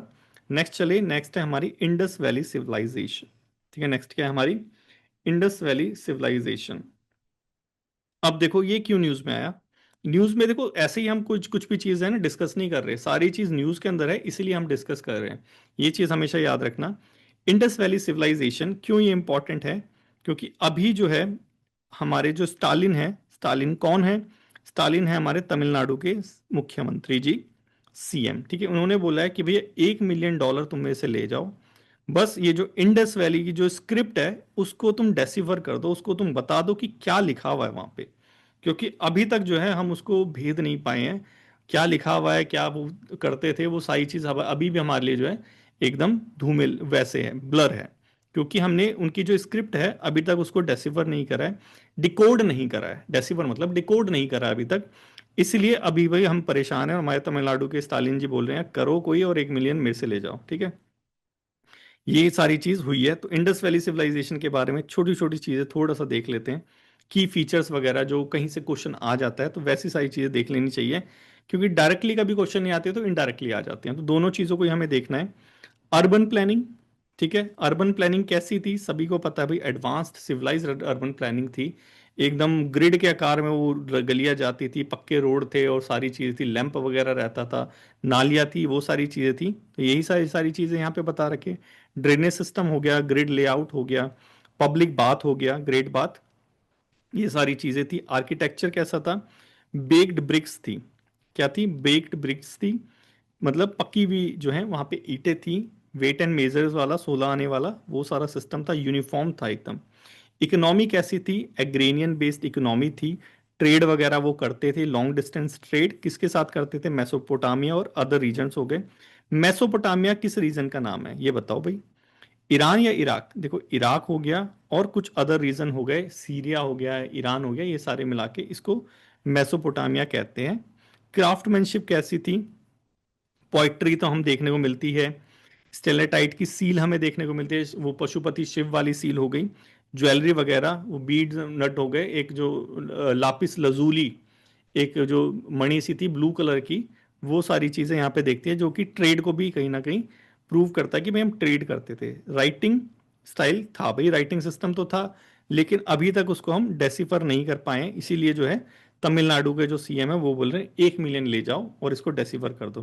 क्वेश्चन अब कभी आएगा तो कैसा आएगा, क्वेश्चन कुछ ऐसा वो करते हैं कि दो स्टेटमेंट दे देंगे, एक एकदम सिंपल स्टेटमेंट, दूसरा बोल देंगे कि जो है उसकी स्क्रिप्ट के अंदर ऐसा लिखा हुआ है कि जो है ये सारी चीजें होती थी, लेकिन हमें कैसे पता, हमने तो डेसिफर ही नहीं करी है, तो ऐसे करके कुछ क्वेश्चन पूछ लेते हैं। ठीक है, तो ये थोड़ा सा याद रखना। पॉलिथिक्स बिलीव था, मतलब एक से ज्यादा जो है भगवान में बिलीव रखते थे, शायद इसी का जो कल्चर है वो अभी तक चलता आ रहा है। ठीक है, ये हो गया हमारा की फीचर किसके, इंडस वैली सिविलाइजेशन के। अब आगे बढ़े, आर्कोलॉजिकल साइट्स हैं, उनके प्रेजेंट डे जो है वो उसकी लोकेशन है, ये थोड़ा सा देख लेना। जैसे हड़प्पा हो गया, मोहनजोदारो हो गया, ये इंडिया के अंदर नहीं है, पाकिस्तान के अंदर है, और उनके अंदर जो ग्रेट फीचर्स थे वो हिस्ट्री के अंदर आप पढ़ लेंगे, या हमारे जो सर हैं, हमारे शंकर सर, वो आपको पढ़ा देंगे। धोलावीरा लोथल कहाँ पे है, गुजरात के अंदर है। राखीगिरी हरियाणा के अंदर है। राजस्थान के अंदर कालीबंगा है। आलमगिरी यूपी के अंदर है। नागेश्वर गुजरात के अंदर है। और ये थोड़े से लोकेशन यहाँ से थोड़ा सा मैप से थोड़ा सा देख लेना, इसको प्रिंट निकलवा लेना तो ज़्यादा सुख में रहोगे। ये जो ये वाला जो अभी जो कर रहा हूँ इसको भी मैं शेयर कर लूंगा, इसको प्रिंट निकलवा लेना तो ज़्यादा सही रहेगा रिवीजन करने के अंदर। ठीक है, नेक्स्ट चलें। नेक्स्ट है हमारा cow P seed. Cowpea seed उसे कहते हैं, लुम्बी क्या कहते हैं उसे, लोबिया, लोबिया वाला जो होता है उसको कहते हैं काउपी सीड। लोबिया का तो दाल खाई होगी कभी, लोबिया का जो सब्जी होती है लोबिया की, वो खाई होगी, उसे ही कहते हैं काउपी सीड। ये ऐसे ही होते हैं कुछ लोबिया वाले। ठीक है, दाल बनती है, पता नहीं क्या बनता है, लेकिन बहुत टेस्टी होता है लोबिया। ठीक है, तो काउपी सीड क्यों न्यूज़ के अंदर है, क्यों हम इसको डिस्कस कर रहे हैं फालतू में लोबिया को, क्योंकि अभी जो है इसरो मिशन के अंदर ये जो है बाहर गया था, और ये ऐसा फर्स्ट वो बन गया है, इसने अपना जो है जर्मिनेट करा है और अपनी पहली लीव निकाली है बाहर। किसने, काउ सीड, वो सीड था। मतलब ये कि काउ सीड को जो है, काउपी सीड लोबिया को हम विदे ऊपर लेके गए थे, हमारा जो ये जो है अंतरिक्ष है, वहां पे जाके इसने जो है अपनी पत्तियों को निकाला, जर्मिनेट करा था, मतलब कि अंतरिक्ष में जाके खिलने वाला ये पौधा बना है, अपनी फर्स्ट लीव निकाली है काउपी सीड ने, इसलिए इसको हम थोड़ा सा डिस्कस कर रहे हैं। अब ये मेड कैसे हो पाया, वीसीसी क्रॉप्स के थ्रू, जो किसके किसके ऊपर बैठ के गई थी, कभी कभी ये भी पूछ लेते हैं। PSLV C60 पोएम 4 मिशन, इसके अंदर ये चीज गई थी। लोबिया की अगर बात करें, काओपी सीड की अगर बात करें, इसका ओरिजिन कहाँ पे है, इसका ओरिजिन है साउथ अफ्रीका में। ये चीज़ थोड़ी सी याद रखने वाली बात है, उससे वहां से फिर अफ्रीका से बाहर जाके एशिया में आया, एशिया से आके फिर ये जो है इसरो के चेयरमैन के पास गया, इसरो के चेयरमैन से जो है अंतरिक्ष में लेके गया, और वहां पे जाके इसने जर्मिनेट कर दिया ये, मतलब इसने अपनी पत्तियां निकाल दी, वो इसीलिए न्यूज़ के अंदर है, इसलिए न्यूज़ में बेसिकली क्योंकि करा उसने ऊपर जाके है। अब इसको देखें तो कौन से रीजन के अंदर पाया जाता है, ये रीजन है हमारा एरिड और सेमी एरिड रीजन, जहाँ पे पानी की थोड़ी सी कमी रहती है, वहां पे जो है ये काओपी सीड लोबिया पाया जाता है। कौन सा रीजन, एरिड और सेमी एरिड रीजन के अंदर, बस इतनी सी थोड़ी सी चीज याद रखना। और इंडिया के अंदर कौन कौन से रीजन है, पंजाब, हरियाणा, दिल्ली, ये भी इतना ज्यादा याद रखने की जरूरत नहीं है, बस ये थोड़ा याद रखना। ठीक है, ये याद हो गया होगा काउपी सीड के बारे में। नेक्स्ट चलें। नेक्स्ट है हमारा भारत पोल। ठीक है, भारत पोल क्या चीज़ है, भारत पोल पोर्टल।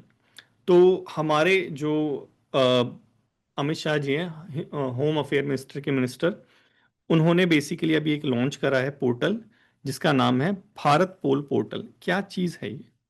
क्या चीज़ है ये भारत पोल पोर्टल? देखो, भारत पोल पोर्टल क्या करेगा, कोई जो है इंडिया के अंदर जो है क्राइम करता है, चला जाता है पेरिस में, आओ पकड़ो, कैसे पकड़ोगे? तो ये जो भारत पोर्टल है, ये इंटरनेशनल क्रिमिनल्स को ट्रैक करेगा और कनेक्टिविटी प्रोवाइड कराएगा पेरिस की, क्योंकि वो चला गया कहाँ पे, फ्रांस के अंदर, पेरिस की पुलिस के पास और इंडिया की पुलिस के पास ये काम करेगा। और इंडिया के अंदर जो है इंटरपोल, जो इंटरनेशनल पुलिस जिसे कहते हैं, वो कौन है? वो हमारी दिल्ली पुलिस नहीं, वो हमारी है सीबीआई। ठीक है, ये चीज थोड़ा सा याद रखना। और ये डेवलप करा है जो भारत पोल पोर्टल, ये भी सीबीआई वालों ने डेवलप करा है। ये छोटी सी न्यूज थी, इसको याद रखना। सीबीआई के चीफ कौन है? सीबीआई के चीफ है हमारे प्रवीण प्रवीण सूद। ठीक है, थोड़ा सा स्पेलिंग में कभी कभी कर देता हूँ, तो इसलिए थोड़ा लिखना पड़ता है। प्रवीण सूद, ठीक है, ये हमारे सीबीआई के जो है डायरेक्टर है। बस इतना थोड़ा सा याद रखने ना, ये भी न्यूज में था। नेक्स्ट चलें। नेक्स्ट है हमारा प्रवासी भारतीय दिवस। सबसे पहले तो मेरे प्यारे बच्चों ये बता दो, ये तो 18वां था, कहाँ पे सेलिब्रेट हुआ था? ये छोटी छोटी चीजें याद रखना। प्रवासी भारतीय दिवस जो है सेलिब्रेट किया गया था 18 तारीख को। 18 नहीं, 18th जो है प्रवासी भारतीय दिवस था, जो कि उड़ीसा के भुवनेश्वर में सेलिब्रेट किया गया। किस दिन किया जाता है और क्यों किया जाता है? ये किया जाता है 9 जनवरी को, मोर और लेस इसके आसपास रहता है, ये तो एक्सटेंड कर दिया, लेकिन 9 जनवरी को मेन प्रोग्राम होता है। क्यों? क्योंकि इसी दिन 19 जनवरी 1915 आई गेस, उस दिन हमारे जो महात्मा गांधी जी थे, हमारे जो बापू जी थे गांधी जी, वो इंडिया वापस लौट के आए थे, इसलिए प्रवासी भारतीय दिवस सेलिब्रेट किया जाता है। कहाँ से लौट के आए थे? साउथ अफ्रीका से, डेफिनेटली साउथ अफ्रीका से लौट के आए थे। तो अभी 18वां हुआ है। 18वें को कहाँ पे सेलिब्रेट किया गया? उड़ीसा के अंदर। डेलीगेट से 3 दिन का इवेंट था। थीम क्या थी? थीम को थोड़ा सा याद रखना, डायस्पोरा कंट्रीब्यूशन टू विकसित भारत। अच्छी थीम है काफी, डायस्पोरा कंट्रीब्यूशन टू विकसित भारत, ये थीम थी हमारी प्रवासी भारतीय दिवस 18वें की। ठीक है, अब इसके बाद इनॉग्रेशन किया गया हमारे माननीय प्रधानमंत्री जी नरेंद्र मोदी जी के द्वारा। चीफ गेस्ट कौन था? चीफ गेस्ट था हमारा प्रेसिडेंट ऑफ त्रिनिडाद और टबागो। वहां पे इंडेंचर लेबर होते थे ना पहले के टाइम पे, तो इंडेंचर लेबर करके वहां पे लेके गए थे, उन्हीं में से एक प्रेसिडेंट बन गया, जिसका नाम है क्रिस्टीन कार्ला कंगालू। ये थे चीफ गेस्ट। और गेस्ट ऑफ ऑनर थे हमारे डॉक्टर देव प्रगाद। ठीक है, जो न्यूज़ वीक जो न्यूज़पेपर है उसके को ऑनर है। ठीक है, यही कुछ था। और हमारे यूनियन मिनिस्टर्स जो थे उन्होंने बाकी सेशन वगैरह लिए, इतना ज़्यादा इंपॉर्टेंट नहीं है। किसने चेयर करा? ये थोड़ा इनॉग्रेशन किसने करा? हमारे मोदी जी ने। चीफ गेस्ट कौन थे? कंगालू, कंगारू नहीं, कंगालू। ठीक है, ये था हमारा। अब महात्मा गांधी जी की एक एक दो बुकों के नाम भी याद रखने चाहिए। माई एक्सपेरिमेंट विद ट्रूथ तो था ही, लेकिन उन्होंने साउथ अफ्रीका में, या फिर कह लीजिए उस दौरान जो बुक लिखी वो थी, एक तो हिंद स्वराज लिखी थी, हिंद स्वराज, और दूसरी बुक लिखी थी सत्याग्रह, सत्याग्रह इन साउथ अफ्रीका, ऐसी कुछ बुक थी, सत्याग्रह इन साउथ अफ्रीका। ये दो बुक लिखी थी जब वो बाहर थे। ठीक है, ये थोड़ा सा हमें याद रखने वाली जरूरत है। प्रवासी भारतीय दिवस हो गया हमारा। नेक्स्ट चलें। नेक्स्ट है हमारा GEAPP बैटरी। ठीक है, नेक्स्ट है क्या हमारा? GEAPP battery. बैटरी से रिलेटेड आया है, तो एक तो हमेशा नाम याद रखना, national action plan for climate change. जो हमारा इंडिया के जो एक्शन प्लान है उससे रिलेटेड क्लाइमेट चेंज में कौन कौन से है वो चीज़। बेसिकली 8 कोर प्लान है, जिसके अंदर हमारा नेशनल सोलर मिशन वगैरह ये सारे आ जाते हैं। ये छोटी छोटी चीज़ें थोड़ा सा याद रखने की ज़रूरत है। इसके बाद जो हमें इसके अंदर हुआ क्या है, जो फर्स्ट होता है वो सारा इंपॉर्टेंट हो जाता है आईबी के लिए, क्योंकि लास्ट ईयर फर्स्ट फर्स्ट करके बहुत सारे क्वेश्चन पूछ लिए थे। तो इंडिया का जो first commercial utility scale battery energy storage system, मतलब कि हमारे यहाँ पे देखो, solar energy national solar mission जो है हमारा, जो है नेशनल सोलर मिशन जो है हमारा, NAPCC, मतलब क्लाइमेट चेंज को रोकने के लिए हमारा जो देसी प्लान है वो है हमारे 8 में से एक है हमारा नेशनल सोलर मिशन। अब सक्सेसफुल कब होगा? जब बैटरी नहीं होगी। बैटरी नहीं होगी तो कैसे सक्सेसफुल होगा? कितने ही इलेक्ट्रिक व्हीकल कुछ भी लेके आ जाओ, बिना बैटरी के कैसे करोगे? तो बैटरी के लिए हमने ये करा है। हमारा जो फर्स्ट जो बैटरी स्टोरेज सिस्टम है वो हमारा एस्टेब्लिश हुआ है कहाँ पे? हमारा दिल्ली के अंदर। दिल्ली में कहाँ पे? दिल्ली में है किलोकरी विलेज, साउथ दिल्ली में, बीएससी राजधानी पावर के अंदर, ठीक है। सपोर्टेड किसने करा है? प्राइमरली जीईए पीपी ने। जीईए पीपी ने सपोर्ट करा है, इसीलिए मैंने यहाँ पे टाइटल दिया है जीईए पीपी बैटरी। अब ये जीईए पीपी क्या चीज़ है? क्या ये यूएन की बॉडी है? बिल्कुल नहीं। हमारे जो टाटा बिरला जैसे जो अमीर अमीर लोग हैं वो थोड़े बहुत पैसे चंदा में दे देते हैं। हमारी जो गवर्नमेंट हो गई, पॉलिसी और ये सारी चीज़ मिल मिला के यही लोग जो है प्लेनेट को बचाना चाहते हैं। और इसका जो है अपोजिट भी उतना ही ट्रू है। तो यही जो लोग हैं यही मिलके जो है यहाँ पे बैटरी का प्लांट लगा रहे हैं। तो ये सारी चीज़ें हो रही हैं जीईएपी। ये सारा समझ आ गया होगा, बैटरी का प्लांट लगाए थोड़ा सा इंपॉर्टेंट हो जाता है क्लाइमेट चेंज के करके। अब ये जो हमारा ये जो प्लांट लगा है ये हमारे कौन से एसडीजी टारगेट को सेटिस्फाई करता है? ये करता है हमारे SDG 7 को। जो टारगेट है हमारा क्लीन एंड रिन्यूएबल एनर्जी वाला, अफोर्डेबल एंड क्लीन एनर्जी वाला जो हमारा SDG 7 है इसको सेटिस्फाई करता है। तो थोड़ा सा करंट से हम रिलेट कर लेते हैं SDG 7 को। तो कहीं ना कहीं एक स्टेटमेंट अगर इससे आ गई क्योंकि करंट में है तो हम उसका आंसर तो कर पाएंगे एटलीस्ट। तो ये सारी चीजें थी हमारी इससे रिलेटेड। नेक्स्ट चलें। नेक्स्ट है हमारी मोफारा। ये क्या चीज़ है मोफारा? देखो मोफारा हमारे ज़बरदस्त एथलीट है और मैं तो इनका फ़ैन भी हूँ। क्यों? क्योंकि मोफारा का एक बहुत अच्छा स्टेटमेंट है। बहुत जो है महान आदमी ने बोला था कि इसने इतनी प्रैक्टिस करी थी, इतनी प्रैक्टिस करी थी कि हार भी इसको हरा नहीं पाई। ऐसा हुआ था किसी एक गेम के अंदर, इंटरनेशनल एथलीट है ये। तो प्रैक्टिस करके आएंगे बहुत ज़बरदस्त तरीके से। और एथलीट के साथ क्या होता है कि अगर एक स्टेप थोड़ा सा धीरे रख लिया वहीं पे वो हार जाते हैं। ये अपनी ही रेस के अंदर स्टार्टिंग में ही इनिशियल पॉइंट में ही गिर गए थे, ठीक है। गिरने के बावजूद भी दोबारे से खड़े हुए। तब तक इसके इनके जो कॉम्पिटिटर थे बहुत आगे पहुंच चुके थे। दोबारे से खड़े हो गए, पूरी दम लगा के इन्होंने करा और उस रेस में टॉप करा, जीते उस रेस को, ठीक है। तो ऐसी मोफेरा की तरह ही हमें प्रैक्टिस करनी है पूरे दम लगा के और फिर इस आईबी को जीतना ही है, ठीक है। इसको थोड़ा सा याद रखना मोफेरा। मैं क्यों डिस्कस कर रहा हूँ? मैं डिस्कस इसलिए कर रहा हूँ क्योंकि मोफेरा को इंटरनेशनल इवेंट एम्बेसडर जो है वो बनाया गया है। किसका? हमारे जो 20 टाटा मुंबई मैराथन होनी है उसके लिए, ठीक है। बस इतनी सी जो है ये इंपॉर्टेंट है। 4 ओलंपिक गोल्ड इन्होंने जीते हुए हैं। और मैराथन ये जो होगी टाटा वाली ये छत्रपति शिवाजी टर्मिनस पे होगी, ठीक है। बस इतना सही है, ज़्यादा नहीं है। मोफेरा है कहाँ के? मोफेरा है हमारे ग्रेट ब्रिटेन के, ठीक है। ये थोड़ा सा याद रखना, ग्रेट ब्रिटेन। नेक्स्ट चलें। नेक्स्ट है हमारा जेड मोरा टनल। सारी जनवरी की न्यूज़ है और बहुत इंपॉर्टेंट न्यूज़ है क्योंकि फालतू न्यूज़ वैसे ही हम डिस्कस नहीं करते। 30 से 31 न्यूज़ रहेगी, उसी के अंदर कुछ हमारा जो है फंस जाएगा। तो चिंता मत करना क्योंकि हम एक न्यूज़ के अंदर काफ़ी सारी न्यूज़ें जो हैं काफ़ी अलग अलग डायमेंशन जो है वो डिस्कस कर रहे हैं, ठीक है। तो जेड मोर टर्नल, ठीक है। और जेड मोर टनल जो है अभी जो है इनॉग्रेट किया गया है हमारे माननीय प्रधानमंत्री जी के द्वारा। और ये स्ट्रेटेजिकली डेफिनेटली बहुत इंपॉर्टेंट है। क्यों? कुछ स्ट्रेटेजिक हमारे पॉइंट हैं उनको कनेक्ट करता है।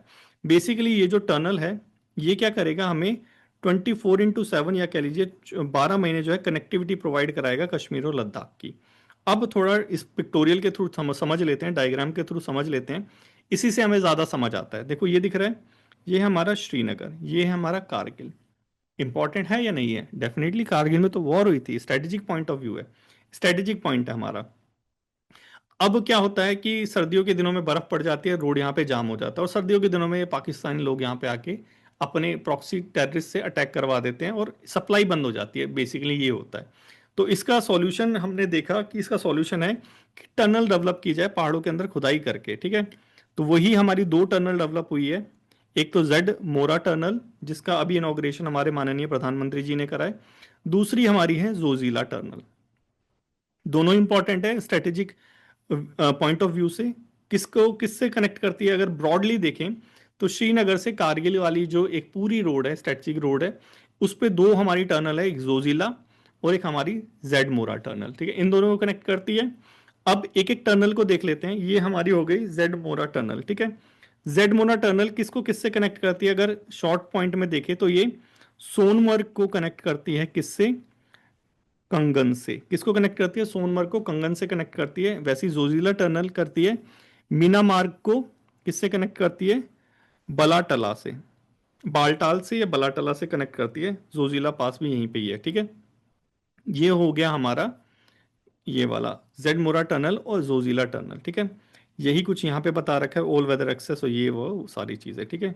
डिस्ट्रिक्ट में कौन सा है ये वाला हमारा? ये है गांधारबल डिस्ट्रिक्ट। ये वाला जो है गांधारबल डिस्ट्रिक्ट है, ठीक है। इसी डिस्ट्रिक्ट के अंदर ये टनल आती है, ठीक है। ये हो गया हमारा जेड मोरा टनल। इससे ज्यादा इसमें कुछ देखने वाली बात है नहीं। नेक्स्ट चले, नेक्स्ट है हमारा 106 अमेंडमेंट। अभी ये अमेंडमेंट क्यों सुर्खियों में है? क्योंकि सुप्रीम कोर्ट के अंदर एक पिटीशन डाली कि भाई ये जो वुमेन्स को रिजर्वेशन, इसके अंदर जो है 33% रिजर्वेशन वुमेन्स को प्रोवाइड किया गया है। कहाँ कहाँ? लोकसभा में, स्टेट लेजिस्लेचर के अंदर और दिल्ली लेजिस्लेचर असेंबली के अंदर। मतलब कि जो बहुत सालों से डिमांड उठ रही थी वुमेन्स को रिजर्वेशन प्रोवाइड कराने की 33% पार्लियामेंट के अंदर, वो अब कहीं ना कहीं पूरी हो गई है। लेकिन राज्यसभा में नहीं है, थोड़ा सा याद रखना बस। क्योंकि लोकसभा है ना यहाँ पे, लोकसभा, स्टेट लेजिस्लेचर और दिल्ली लेजिस्लेटिव असेंबली। कभी लोकसभा बोल दे तो बोल देना कि नहीं, झूठ बोल रहे हो तुम, लोकसभा में नहीं है। 106 अमेंडमेंट, सॉरी, क्योंकि हमारे बैच में मैक्सिमम जो हमारे टीचर्स हैं सारे जो हैं बिहार स्टेट से हैं। क्योंकि बिहारी जो लोग होते हैं बहुत ज़्यादा मेहनती होते हैं। तो एक्साइज इंस्पेक्टर और इतने साल की मेहनत, एसएससी में 50-50 नंबर, तो इसलिए 6 को 6 बोल दिया, कोई प्रॉब्लम नहीं, ठीक है। तो 106 अमेंडमेंट जो है वो इसको चैलेंज कर रहा था बेसिकली। तो सुप्रीम कोर्ट ने बोला कि तुम जाओ यहां से, डिसमिस कर दिया उसको, पिटीशन को, ठीक है। 33% रिजर्वेशन। अब राज्यसभा की जब बात आई है तो राज्यसभा में कुछ चल रहा है। वो क्या चल रहा है? वो चल रहा है कि धनखड़ जी जो राज्यसभा के चेयरमैन थे, हमारे वाइस प्रेसिडेंट भी थे, उन्होंने कहीं ना कहीं इस्तीफा दे दिया है। उसकी जगह अब राज्यसभा के चेयरमैन का पद कौन संभाल लेता है? Deputy chairman, in the absence of chairman, यही होता है, ठीक है। अब उस डिप्टी चेयरमैन का नाम क्या है? उस डिप्टी चेयरमैन का नाम है हमारा हरिवंश नारायण सिंह, ठीक है। क्या नाम है? हरिवंश नारायण सिंह, ठीक है। हरिवंश नारायण सिंह ने अभी पदभार संभाल रखा है, क्योंकि अभी राज्यसभा के चेयरमैन अभी आए नहीं है, वाइस प्रेसिडेंट अभी आए नहीं है, ठीक है। तो ये एक चीज हो गई। इसके अलावा और क्या चीज है? लोकसभा, लोकसभा के कौन जो है स्पीकर है? ओम बिरला साहब। ओम बिरला साहब हमारे लोकसभा के कौन है? स्पीकर हैं। उसके अलावा supreme court chief justice of India, CJI कौन है? तो क्योंकि थोड़े थोड़े डिग्नेटरीज जो हैं इनके नाम ऐसे ही जो है न्यूज़ के साथ क्लब करके जो है हमें सीख लेने चाहिए। हमारे हो गए ये गवाई जी, 52nd जो chief justice of India, Bhushan गवाई जी, ठीक है। ये हमारे चीफ जस्टिस ऑफ इंडिया। तो थोड़ा सा हमने और देख लिया। अब ये सारी चीज को छोड़ो, आगे चलो। NBWL, national, national what? National है board for wildlife sanctuary, national board for wildlife, ठीक है। इसके बारे में हम थोड़ा सा देखते हैं, ये थोड़ा सा इंपॉर्टेंट है, ठीक है। अब देखो न्यूज में क्यों है, सबसे पहले तो ये समझो NBWL और ये क्यों इंपॉर्टेंट है, दोनों चीज। देखो हमारे देश के अंदर हमारे माननीय प्रधानमंत्री जी जिसके चेयरमैन होते हैं वो इंपॉर्टेंट हो जाती है। तो हाँ, बिल्कुल सही सोच रहे हो आप कि हमारे जो चेयरमैन है NBWL, national board for wild life के, वो हमारे प्रधानमंत्री जी हैं, ठीक है। इसको थोड़ा सा याद रखना। और जो यूनियन एनवायरनमेंट मिनिस्टर है वो वाइस चेयरपर्सन है। तो कभी कभी ऐसे दे देता है कि एक न्यूज, एक जो है स्टेटमेंट दे दिया आपको करंट न्यूज से, दूसरा बोल दिया कि चेयरमैन इसके एनवायरनमेंट मिनिस्टर। आप बोलोगे यार वाइल्ड लाइफ सेंचुरी है और नेशनल है तो क्यों प्रधानमंत्री जी बनेंगे? लेकिन नहीं, इसके प्रधानमंत्री जी हैं। हुआ क्या है? हुआ ये है कि इसकी जो स्टैंडिंग कमेटी है उन्होंने वेदांता ग्रुप को जो है परमिशन दे दी है कि भाई तुम असम के अंदर, नॉर्थ ईस्ट के अंदर ऑयल गैस एक्सप्लोरेशन करो, ठीक है। वेदांता ग्रुप, आपको याद ही होगा तमिलनाडु वगैरह में इस बहुत प्रोटेस्ट हुए थे, एनवायरमेंटलिस्ट वगैरह ने प्रोटेस्ट करा था काफ़ी ज़्यादा। तो उसको अब परमिशन दे दी है। Location near Holonagar gibbon wildlife century.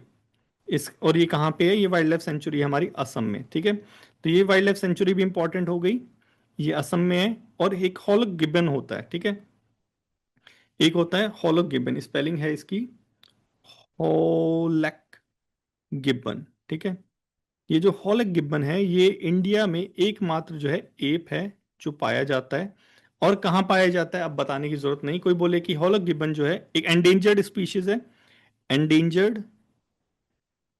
ये आईयूसीएन स्टेटस है इसका, आईयूसीएन स्टेटस, आईयूसीएन स्टेटस के अंदर एक रेड बुक भी रिलीज होती है।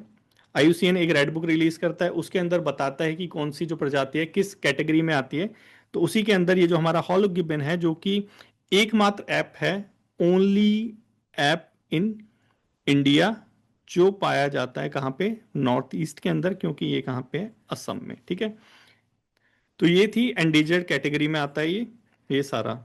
अब रिकमेंडेशन वगैरह दे दी और पास कर दिया। अब अगर इस बोर्ड की बात करें, क्योंकि ये बोर्ड ही डिसाइड करता है कि भाई जंगल वंगल जो है कैसे रहेंगे कैसे नहीं रहेंगे, वाइल्ड लाइफ सेंचुरी कैसी रहेगी, ये बेसिकली प्रिंसिपल एक बॉडी है, ये स्टैट्यूटरी बॉडी है। ये स्टैट्यूटरी बॉडी क्या होती है, ये स्टैट्यूटरी बॉडी होती है जिस बॉडी को एक एक्ट से, पार्लियामेंट के एक एक्ट से बनाया जाता है, उसको कहते हैं स्टैट्यूटरी बॉडी, स्टैट्यूट भी बोलते हैं। तो ये जो वाइल्ड लाइफ बोर्ड जो है हमारा, ये वाइल्ड लाइफ प्रोटेक्शन एक्ट 1972 इसके तहत बनाया गया है, इसीलिए इसको कहते हैं स्टैट्यूटरी बॉडी। और इसका जो है चेयरपर्सन हमारे माननीय प्रधानमंत्री जी है। तो थोड़ी थोड़ी इंफॉर्मेशन है, समझ आ गई होगी सारी, इतनी ज़्यादा टिपिकल नहीं है। चलिए नेक्स्ट, नेक्स्ट चलते हैं। नॉन ऑफिशियल मेंबर्स भी होते हैं, ये भी थोड़ा सा याद रखना। मेन तो हमारे प्रधानमंत्री जी थे, उसके बाद हमारे जो वाइस चेयरपर्सन एनवायरमेंटल मिनिस्टर हो गए, बाकी ऑफिशियो एक्स ऑफिशियो मेंबर्स भी होते हैं मिनिस्ट्री स्टेट यूनियन से, और नॉन ऑफिशियल मेंबर्स भी होते हैं, वाइल्ड लाइफ एक्सपर्ट, एनवायरमेंटलिस्ट, ये सारे लोग भी इसमें रहते हैं। तो मतलब देखे जाए तो डेमोक्रेटिक डिसीजन मेकिंग होती है, दिखाने के लिए ये लग रहा है हमें, और ऐसा भगवान को पता होगा होता है या नहीं। बाकी हमने देख लिया जो स्टैटिक है वो सारी चीज़ें, होता होता तो यहाँ पे होलोगुबन जो एकमात्र जो एप है उसी के यहाँ पे वेदांता को जो है परमिशन मिलती नहीं। लेकिन चलो नेशनल इंटरेस्ट को साइड करते हुए ये भी दे दिया, अच्छी बात है। नेक्स्ट चलें। नेक्स्ट है हमारा integrated guided missile development programme, जिसे हम शॉर्ट में IGMDP कहेंगे। क्या कहेंगे, IGMDP, ठीक है। ये जो हमारा, इसको थोड़ा सा याद रखना, ये सारी न्यूज़ इंपॉर्टेंट है, सारी न्यूज़ इंपॉर्टेंट है, ऐसा नहीं है कि कोई जो न्यूज़ है उसको आप जो है निगलेक्ट कर दो, सारी न्यूज़ इंपॉर्टेंट है। तो अभी बेसिकली ये हुआ है कि हमारा जो DRDO है उसने पोखरन के अंदर जो है अभी एक एक्सपेरिमेंट करा है, नाग MK2 मिसाइल के अंदर, इंडिजीनियसली डेवलप्ड है, ठीक है। इसके अंदर जो है एक टेस्ट करा है fire and forget anti tank guided missile का, ठीक है, थर्ड जनरेशन है, फायर एंड फॉरगेट वाली मिसाइल है जो टैंक को मारेगी, नाग MK2, ठीक है, पोखरन में करा है और सक्सेसफुल हो गया। अब इसको आर्मी के अंदर दे देंगे नाग MK2 को। तो अब ये क्यों डिस्कस कर रहे हैं, क्योंकि ये जो मिसाइल्स वगैरह हैं इसके अंदर 5 आती हैं, ठीक है। ये जो हमारा है ना integrated guided missile development programme, तो ये जो हमारा मिसाइल का डेवलपमेंट प्रोग्राम है इंटीग्रेटेड, इसके अंदर 5 मिसाइल आती है। 5 से आप याद रखना पटना, क्या याद रखोगे, पटना। पटना से P से फॉर पृथ्वी, A से अग्नि, T से त्रिशूल, N से नाग जो अभी करी है, उसके बाद A से फिर आकाश, ठीक है। ये 5 मिसाइल है जो इसके अंदर आती है। अब जब मिसाइल की बात कर रहे हैं तो एक चीज को हम डिस्कस कर ही लें। आपने नाम सुना होगा, एक तो होता है बलास्टिक मिसाइल, एक होता है क्रूज मिसाइल। ये क्या चीज है, क्या ब्लास्टिक मिसाइल, जैसे यहाँ पे अगर देखें तो ये अग्नि जो है ये है हमारी ब्लास्टिक, ये ब्लास्टिक मिसाइल है, ठीक है। तो ये क्या चीज़ है ब्लास्टिक मिसाइल और क्रूज मिसाइल, तो थोड़ा सा चलो कॉन्सेप्ट यहाँ पे देख लो। ये हमारी है प्यारी पृथ्वी, ठीक है। अब यहाँ पे हमने रेडार लगा रखा है, ये जो रेडार है ऐसे ऐसे कवर करेगा, ठीक है, ऐसे थोड़ा ना करेगा, ऐसे थोड़ा ना करेगा रेडार, रेडार तो ऐसे ही करेगा, यहाँ पे लगा रखा है, तो यहाँ से जो आएगी, तो जब मिसाइल हमारी, ये देखो ये यहाँ लगा रखा है, ठीक है, ये ऐसे ऐसे कवर करेगा। यहाँ पे जैसे मिसाइल आएगी टू टू बता देगा भाई मिसाइल आने वाली है। तो जो ब्लास्टिक मिसाइल है किसी ने यहाँ से छोड़ी, ठीक है, ये यहाँ पे टू टू करते हुए मिसाइल हमारी ऐसे जाएगी ब्लास्टिक मिसाइल। तो जब यहाँ पे होगी तो यहाँ पे जो जाने वाली मिसाइल है उसको पता लग जाएगा इनको कि यहाँ पे मिसाइल आ रही है, ब्लास्टिक मिसाइल आ रही है, तो ये हम अपना एंटी टैंक लगा के या फिर एंटी जो भी मिसाइल है यहाँ पे इसको डिस्ट्रॉय कर देंगे, ठीक है। लेकिन जो हमारी क्रूज मिसाइल है ये एडवांस्ड मिसाइल है, ये हाई मैन्यूवरिंग वाली है, अपना जो डायरेक्शन है वो भी तय करती है, तो ऐसे ऐसे करके जाती है ये जो क्रूज मिसाइल है। और फिर यहाँ पे जाके वो जो है वो डिटेक्ट होगी। तो इसके पास बहुत कम टाइम होगा इससे बचने के लिए। तो ये क्रूज मिसाइल है और ये ब्लास्टिक मिसाइल है, ठीक है। हाँ, ये मैन्यूवरिंग का थोड़ा डिफरेंस है। ये जो ट्रेजेक्टोरी है इसका थोड़ा सा डिफरेंस रहता है। और जब ट्रेजेक्टोरी होगी तो इसकी जो है आप खुद ही देख लो कि ये जो ट्रैवल करेगी ब्लास्टिंग मिसाइल ये ज़्यादा करेगी, क्रूज कम करेगी। तो ये सारी चीज़ें रहती हैं। ये है डिफरेंस, मेजर डिफरेंस जो है ब्लास्टिक और क्रूज मिसाइल के अंदर। ये थोड़ा थोड़ा कभी थोड़ा सा पता होना चाहिए कि इंटरव्यू में ही पूछ ले तो क्या बोलोगे, ठीक है। तो थोड़ा थोड़ा सारी चीज़ की तैयारी हमें दिमाग में रहना चाहिए। कौन सा प्रोग्राम है? गाइडेड मिसाइल वाला प्रोग्राम है। 5 मिसाइल आती है, पटना को याद रखना, ठीक है। अभी रिसेंटली एन का जो है वो करा है डीआरडीओ ने पोखरण में नाग मिसाइल का, एंटी टैंक मिसाइल है। फायर एंड फॉरगेट, दागो और भूल जाओ, ठीक है। नेक्स्ट चले। नेक्स्ट है हमारा स्पेस, स्पेड एक्स। देखो स्पेड एक्स का नाम सुनते ही ऐसा लगता है कि इलॉन मस्क का कुछ ना कुछ इसमें हाथ होगा, लेकिन ऐसा नहीं है। स्पेड एक्स क्या है? स्पेड एक्स बेसिकली हमने अंतरिक्ष में अंदर डॉकिंग और अनडॉकिंग जो है उसका एक्सपेरिमेंट करा था और बहुत सक्सेसफुल हुआ है। पीआईबी में भी आया था, द हिंदू में भी आया था, इंडियन एक्सप्रेस में भी आया था, बहुत टाइम तक आया था, ठीक है। डॉकिंग अनडॉकिंग मतलब लेट्स से कि सपोज करो कि जो हमारा ये अंतरिक्ष के अंदर ये दो हैं, इनको जोड़ना है। अब यहाँ पे तो 2 क्रेन लगा के जोड़ दोगे, वहां कैसे जोड़ोगे, ठीक है। तो इसी का एक्सपेरिमेंट किया गया था जिसका नाम है क्या? स्पे डेक्स, डॉकिंग और अनडॉकिंग का वो जो एक्सपेरिमेंट किया गया था, ठीक है। ये सारी चीज यहाँ पे भी दे रखी है, इसको थोड़ा सा समझ लेते हैं, ठीक है। किसने करा है? हमारे इसरो ने करा है, डीआरडीओ ने नहीं करा, इलोन मस्क ने नहीं करा। किसने करा है? हमारे इसरो ने करा है, अचीव कर लिया है। अचीव करने वाली ऐसी चौथी कंट्री बन गई है, तो अपने आप में प्राउड की बात है कि स्पेस के अंदर डॉकिंग एंड डॉकिंग करने वाली इंडिया जो है 4th कंट्री बन गई है। पहली यूएसए, दूसरी रशिया, तीसरी चाइना, चौथी इंडिया, ठीक है। सैटेलाइट्स कौन कौन सी थी? SDX-01, SDX-02, एक थी चेजर, एक थी टारगेट। कौन सी उससे लॉन्च व्हीकल से भेजा है? PSLV-C60 से। थोड़ी सी इंपॉर्टेंट है तो थोड़ा थोड़ा ध्यान में रहना चाहिए, ठीक है। अब ये जो डॉकिंग अनडॉकिंग कर रहे हैं इसका काम क्या है? देखो, इंडिया जो है फ्यूचर में भारतीय अंतरिक्ष स्टेशन बनाने का जो है प्लान कर रहा है, ठीक है। अब ये जो अंतरिक्ष स्टेशन है ये पूरा बना बनाया तो हम भेजेंगे नहीं, अब यहाँ पे भेजेंगे टुकड़ों टुकड़ों में, वहां पे जाके डॉकिंग करेंगे। इसीलिए अभी एक्सपेरिमेंट करिए स्पेस टेक, ठीक है। ये हो गया, बाकी कॉस्ट इफेक्टिव ये सारा। लीडरशिप, हमारे जो नए चेयरमैन हैं इसरो के, ये भी थोड़ा सा याद रखना चाहिए। इसरो के कौन चेयरमैन है? हमारा वी नारायणा जी जो है इसरो के चेयरमैन। इनकी लीडरशिप के अंदर ये स्पेस डेक्स वाला हो पाया है, ठीक है। इंडिया कौन सी कंट्री है? 4th कंट्री, ठीक है। ये हो गया हमारा स्पेस एक्स वाला हो गया। ये कौन सा था? ये था हमारा 20, ठीक है। अब चलें 21 के अंदर। 21 है भारत रन भूमि दर्शन ऐप। अब देखो, टूरिज्म का जमाना है, बिकॉज अगर किसी से भी पूछोगे स्पेशली यूथ से, they will say that I like travelling. If you like travelling then you can go to Bharat रणभूमि के दर्शन पर। मतलब क्या कि इंडिया के जो हमारे लोग हैं उनको ट्रैवलिंग बहुत पसंद है और भारत सरकार को जो है अपनी इनकम बढ़ानी है। तो उन्होंने बोला कि जो हमारी रणभूमि है, हमारे जो वॉर वाले जो एरियाज हैं उनको भी जाके घूमो, देशभक्ति भी जगेगी और थोड़ी सी इनकम भी जनरेट होगी वहाँ के लोगों की और हमारी भी। तो उसी के लिए एक ऐप जो है वो जनरेट कर दी है, भारत रण भूमि दर्शन ऐप, ठीक है, फॉर टूरिज्म। अब जाके देख लेना, सिविल विजिट बैटल फील्ड्स, जो भी हमारी कारगिल वारगिल वाली जगह थी, जहाँ जहाँ पे हमारे जो वीर योद्धा लोग थे, हमारे फौजी जो लोग थे वो लड़े थे, उस उन एरिया की, सियाचिन जैसे हो गया, इन एरिया की अगर विजिट करना चाहते हैं, एक्सट्रीम जो एक एरियाज हैं इनकी विजिट करना चाहते हैं, कारगिल का नाम याद आया होगा तो उसका टनल का नाम भी याद आ गया होगा, तो वहां की विजिट कर सकते हैं, ठीक है। कहाँ से? भारत रणभूमि ऐप से। किसने डेवलप करी है? भारत रणभूमि ऐप डेवलप करी है बेसिकली हमारी डिफेंस मिनिस्ट्री, इंडियन आर्मी ने ही करी है, इंडियन आर्मी ने। और इसके अंदर 2 मिनिस्ट्री क्लब हैं बेसिकली, एक टूरिज्म मिनिस्ट्री और एक डिफेंस मिनिस्ट्री, ठीक है। कौन कौन सी मिनिस्ट्री? मिनिस्ट्री ऑफ टूरिज्म और दूसरी मिनिस्ट्री ऑफ डिफेंस, ठीक है। Incredible India. चलो ये हो गया। किसने लॉन्च करी है? हमारे डिफेंस मिनिस्टर जी ने, राजनाथ सिंह ने, आर्मी सेलिब्रेशन के उपलक्ष्य में, ठीक है। ये सारी चीज हम विजिट कर सकते हैं थ्रू दिस ऐप, भारत रणभूमि ऐप, ठीक है।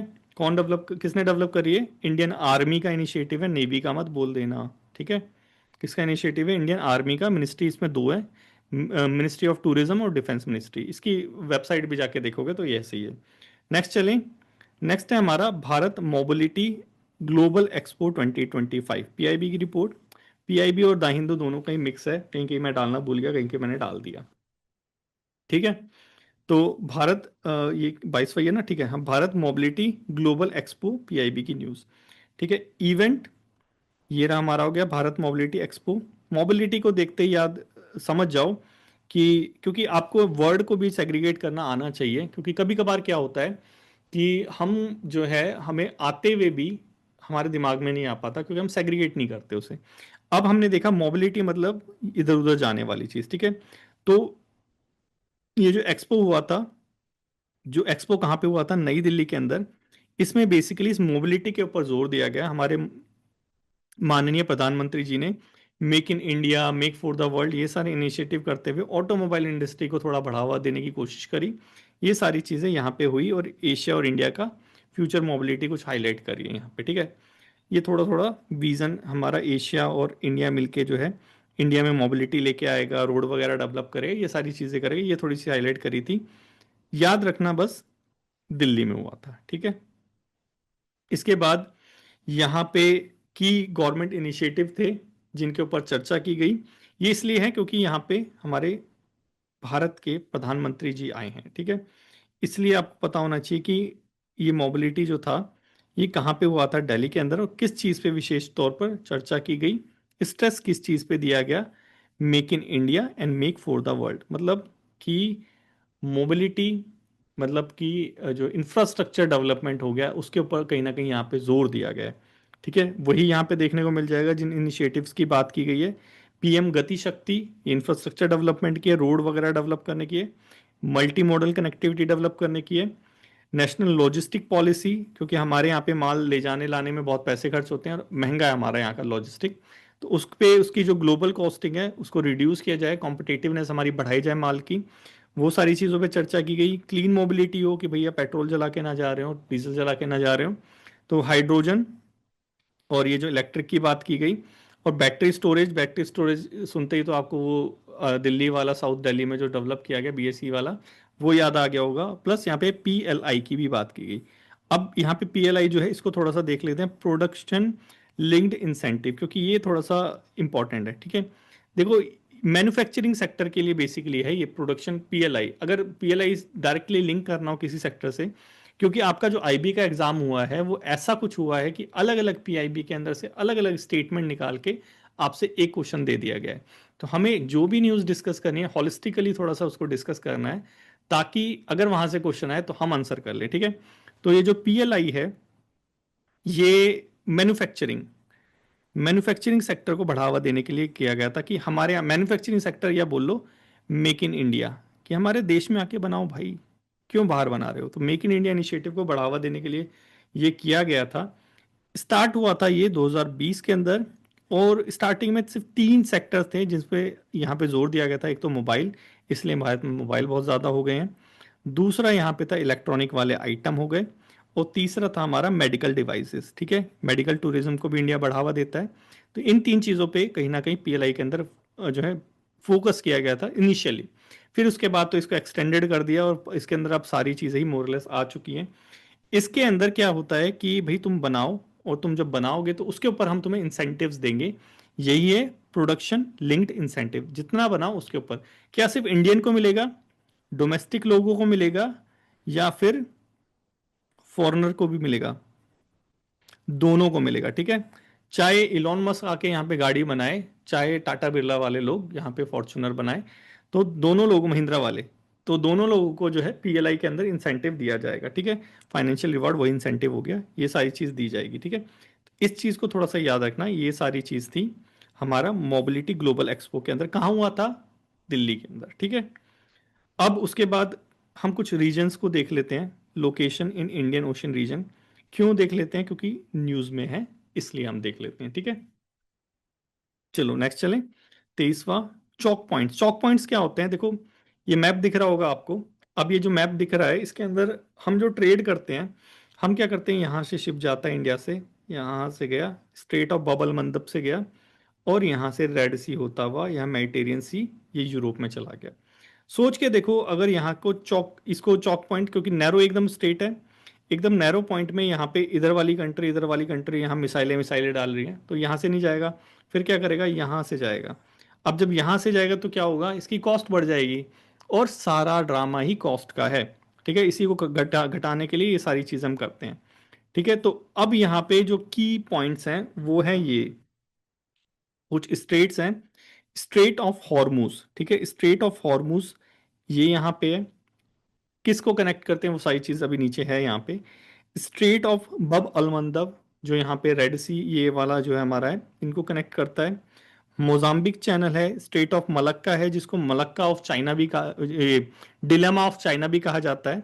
ये सारा है, इसको थोड़ा सा देख लेते हैं। ठीक है, अभी हुआ क्या कि ये जो गल्फ ऑफ अदेन है, रेड सी है, ये मतलब ये वाले इस पॉइंट की बात हो रही है, स्ट्रेट बब अल मंदब में, यहाँ पे अदेन है, यहाँ रेड सी है।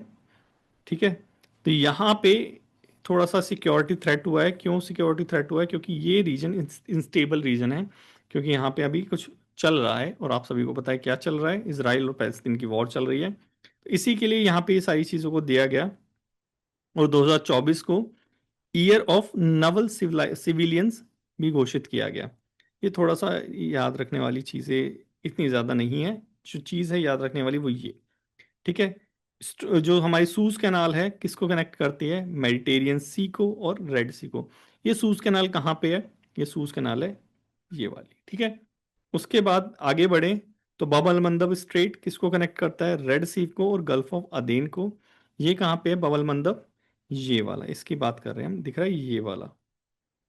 ठीक है, नेक्स्ट है हमारा स्ट्रेट ऑफ हॉर्मूज। ठीक है, स्ट्रेट ऑफ हॉर्मूज किसको कनेक्ट करता है, पर्शियन गल्फ को, गल्फ ऑफ ओमान को। स्ट्रेट ऑफ हॉर्मूज कहाँ पे है, ये वाला, ये है हमारी पर्शियन गल्फ, ये है हमारी गल्फ ऑफ ओमान। ठीक है, उसके बाद हमारी straight of Malacca, straight of Malacca connect करता है अंडमान सी और साउथ चाइना सी को। ये इंपॉर्टेंट है, स्ट्रेट ऑफ मलक्का करता है अंडमान सी साउथ चाइना सी को। ठीक है, उसके बाद नेक्स्ट है हमारा सुंडा स्ट्रेट। नेक्स्ट है हमारा क्या, सुंडा स्ट्रेट, ये जावा और सुमात्रा को कनेक्ट करता है। सुंडा स्ट्रेट आप देखेंगे, ये है हमारी सुंडा स्ट्रेट, यही है, हाँ यही सुंडा स्ट्रेट है, जावा और सुमात्रा को कनेक्ट करता है। इसके बाद है हमारा लॉम्बोक स्ट्रेट। लॉम्बोक स्ट्रेट इंडियन ओशियन और बाली सी को कनेक्ट करता है। लॉम्बोक स्ट्रेट कहीं ना कहीं इधर की साइड है, इधर की साइड। लॉम्बोक स्ट्रेट यहाँ पे हमारे इंडियन ओशियन और बाली सी को कनेक्ट करता है। फिर हमारा मोजाम्बिक चैनल हो गया जो साउथ अटलांटिक ओशन और इंडियन ओशन को कनेक्ट करता है। ये है हमारा मोजाम्बिक चैनल। ठीक है, Indian ocean south Atlantic ocean. बस ये छोटी छोटी चीज़ें थी जिसको हमें थोड़ा सा याद रखना है, क्योंकि ये न्यूज़ न्यूज़ में आती रहती है ये कहीं ना कहीं। तो कभी यहाँ से कनेक्टिंग वाले क्वेश्चन दे दिए, मैच द फॉलोइंग दे दिया, तो उसको आप अच्छे से सॉल्व कर सकते हैं। ठीक है, नेक्स्ट चले, नेक्स्ट है हमारी इंडस वाटर ट्रीटी। इंपॉर्टेंट है क्यों, क्योंकि इंडिया ने अभी जो ऑपरेशन सिंदूर हुआ था, ये टेररिस्ट अटैक हुआ था, उस टाइम पे भी जो है यूनिलैटरली इस ट्रीटी को रद्द वद्द नहीं करा था, बस पानी छोड़ना बंद कर दिया था। ये चीज़ हुई थी और पाकिस्तान प्यासा मर गया था। तो इंडस वाटर ट्रीटी को थोड़ा सा देख लेते हैं। न्यूज़ में इसलिए है क्योंकि जो न्यूट्रल न्यूट्रल एक्सपर्ट है वो अभी अपॉइंट हुआ है, उसका नाम है माइकल लीनो। क्या नाम है, माइकल लीनो नाम है किसका, न्यूट्रल एक्सपर्ट का। ठीक है, अब इसके बारे में और तो यहाँ पे है नहीं, लेकिन थोड़ा सा डिस्कस कर लेते हैं, मैंने थोड़ा सा डिस्कस करना बनता भी है। देखो, भारत जब आज़ाद हुआ था तो जो रिवर्स हैं, पहले इस रिवर्स को देख लो, कौन कौन सी रिवर्स हैं। एक हो गई हमारी, सबसे नीचे से ऊपर तक जाएंगे। ठीक है, ऊपर कभी कभी देखो, क्योंकि यूपीएससी का पूरा ट्रेंड फॉलो करता है आईबी, तो नॉर्थ से साउथ ये आपको पता होना चाहिए। ठीक है, अब हम साउथ साउथ से नॉर्थ की तरफ जाते हैं, तो सबसे पहले आता है हमारा सतलुज। ठीक है, सतलुज। ठीक है, सतलुज के बाद ब्यास, फिर रावी। ठीक है, तो आर बी एस। ठीक है, उसके बाद फिर चेनाब आता है, फिर झेलम आता है, और फिर इंडस आता है, फिर क्या आता है, आई जे सी। ठीक है, तो ये हमारा कहाँ से जा रहा है, नॉर्थ से साउथ की, सॉरी सॉरी, साउथ से नॉर्थ की तरफ जाता हुआ हमारा है सतलुज, ब्यास, रावी, चेनाब, झेलम और इंडस। ठीक है, ये थोड़ा सा याद रखना, क्योंकि ये क्वेश्चन ऐसे पूछे जाते हैं और जा सकते भी हैं। ये सारे हो गए रिवर के नाम। अब इसके बाद हम थोड़ा सा डिस्कस करते हैं कि जब भारत आज़ाद हुआ था तो ये पार्टीशन वार्टीशन थोड़ा झगड़ा वगड़ा चल रहा था। तो वर्ल्ड बैंक ने दो पार्ट में डिवाइड कर दिया। वर्ल्ड बैंक ने बोला कि लड़ो मत, मैं रिवर को डिवाइड कर देता हूँ। एक हो गई हमारी वेस्टर्न रिवर, एक हो गई हमारी ईस्टर्न रिवर। अब बोलने की बात नहीं, वेस्टर्न रिवर पाकिस्तान के पास आ गई और ईस्टर्न रिवर इंडिया के पास आ गई, क्योंकि हम इस साइड हैं, eastern side, western side Pakistan है, ठीक है। अब कौन सी रिवर किसके पास आई? पाकिस्तान के पास आई तीन रिवर, उसका नाम था इंडस, झेलम और ब्यास, ठीक है। इंडम, झेलम और ब्यास रिवर आई पाकिस्तान के पास। नहीं नहीं, ब्यास नहीं, चेनाब है, चेनाब, सॉरी, चेनाब आई। और इंडिया के पास पास आई नीचे वाली आरबीएस, रावी, ब्यास और सतलुज, ठीक है। आरबीएस हमारे पास आ गई, आईजीसी उसके पास चली गई।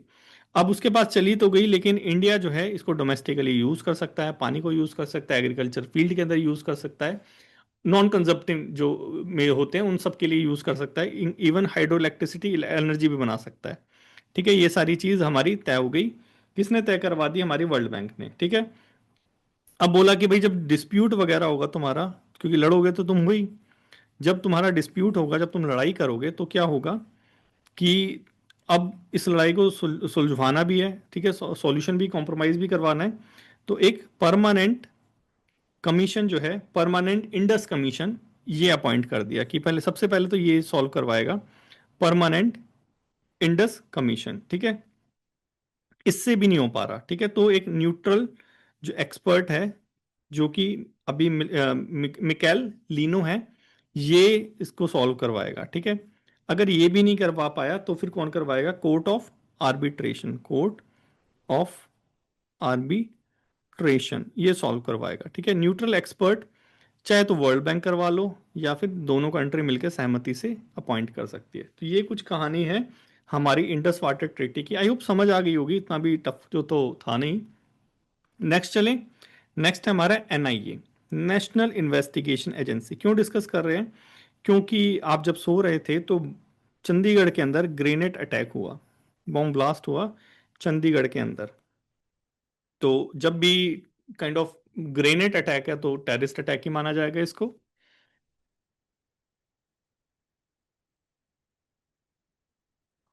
ग्रेनेड अटैक है तो इसको टेररिस्ट अटैक ही माना जाएगा।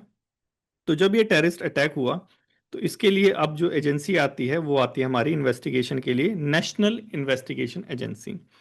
ये जो एजेंसी है ये भी स्टैट्यूटरी मान लीजिए, क्योंकि ये एक्ट से बनी है, एनआईए एक्ट 2008। कब आया था? मुंबई अटैक के बाद। तो फिर इससे पहले कौन देखता था? इससे पहले देखते थे आप लोग, मतलब आईबी वाले लोग देखते थे। अब आईबी के पास इतने काम हो गए थे कि उसको समझ ही नहीं आता कि करना क्या है, तो अलग से एक इन्वेस्टिगेशन के लिए एजेंसी, टेररिस्ट से रिलेटेड, वो बना दी गई, counter terrorism law enforcement agency, जिसका नाम है एनआईए, ठीक है। हेडक्वार्टर कहाँ है? दिल्ली में। जोनल ऑफिसेज भी हैं, एक गुवाहाटी में और एक जम्मू के अंदर है, ठीक है। मैंडेट क्या है? कि भाई इंटीग्रिटी, सिक्योरिटी, सॉवरेनिटी इंडिया की बचाएगा, विदेशों के साथ फ्रेंड रिलेशन मेंटेन करेगा, ये आर्टिकल 51 याद रखो, डीपीएसपी में आता है ये, ठीक है। और हमारा एनआईए एक्ट ये तो है ही, इससे करवाएगा, ठीक है। तो मतलब एनआईए एक हमारा डीपीएसपी वाला भी कहीं ना कहीं वो भी सेटिस्फाई कर देता है। तो ये हो गया हमारा नेशनल इन्वेस्टिगेशन एजेंसी के बारे में। हमने क्यों डिस्कस करा? क्योंकि चंडीगढ़ में ग्रेनेड अटैक हुआ था। नेक्स्ट चलें। नेक्स्ट है हमारा, क्योंकि ऐसे जब न्यूज़ हम क्लब करके जब पढ़ते हैं तो हमारे माइंड में ज़्यादा स्टिक रहती है, इंस्टेड ऑफ कि जो आपको बता दूं मैं ये रट लो और वो रट लो, इंसिडेंट तो पता ही नहीं। इंसिडेंट बताना ज़रूरी होता है, ठीक है। ये हो गया हमारा अनुजा एट ऑस्कर 2025। देखो ये जो अवार्ड दिया गया है, अनुजा ऑस्कर अवार्ड दिया नहीं गया है, ऑस्कर अवार्ड नॉमिनेट हुई है बस, ठीक है, अनुजा फिल्म इसके लिए। तो इसको थोड़ा सा देख लेते हैं। शॉर्ट फिल्म है अनुजा। ऐसे क्वेश्चन भी पूछे जाते हैं। कब कहाँ पे सेट हुई? न्यू दिल्ली के अंदर हुई। और 97th एकेडमिक अवार्ड जो हमारे ऑस्कर वाले हैं उसके अंदर नॉमिनेटेड हुई है, लाइव शॉर्ट फिल्म के अंदर, लाइव एक्शन शॉर्ट फिल्म के अंदर। कौन सी मूवी? हमारी अनुजा। कौन सी मूवी? हमारी अनुजा।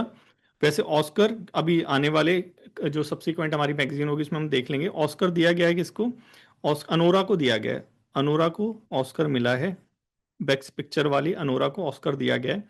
लेकिन हमारी अनुजा भी इसके लिए शॉर्टलिस्टेड हुई थी लाइव एक्शन शॉर्ट फिल्म के अंदर। कौन सा ऑस्कर था? 97। ठीक है, यही चीज थी, बाकी सारी चीज तो ठीक ही है। डायरेक्टर कौन था इसका, अनुजा का? डायरेक्टर हमारी सुचित्रा मताई और एडम जी ग्रेव्स इसके डायरेक्टर थे। इसकी कॉम्पिटेटिव फिल्म भी थी, अ लायन हो गया और द लास्ट रेंजर हो गया। स्टोरी किसके ऊपर थी? अनुजा की स्टोरी बेसिकली एक 9 साल की लड़की थी जो पढ़ना चाहती थी और फैक्ट्री में काम करती थी, उसके ऊपर वो थी।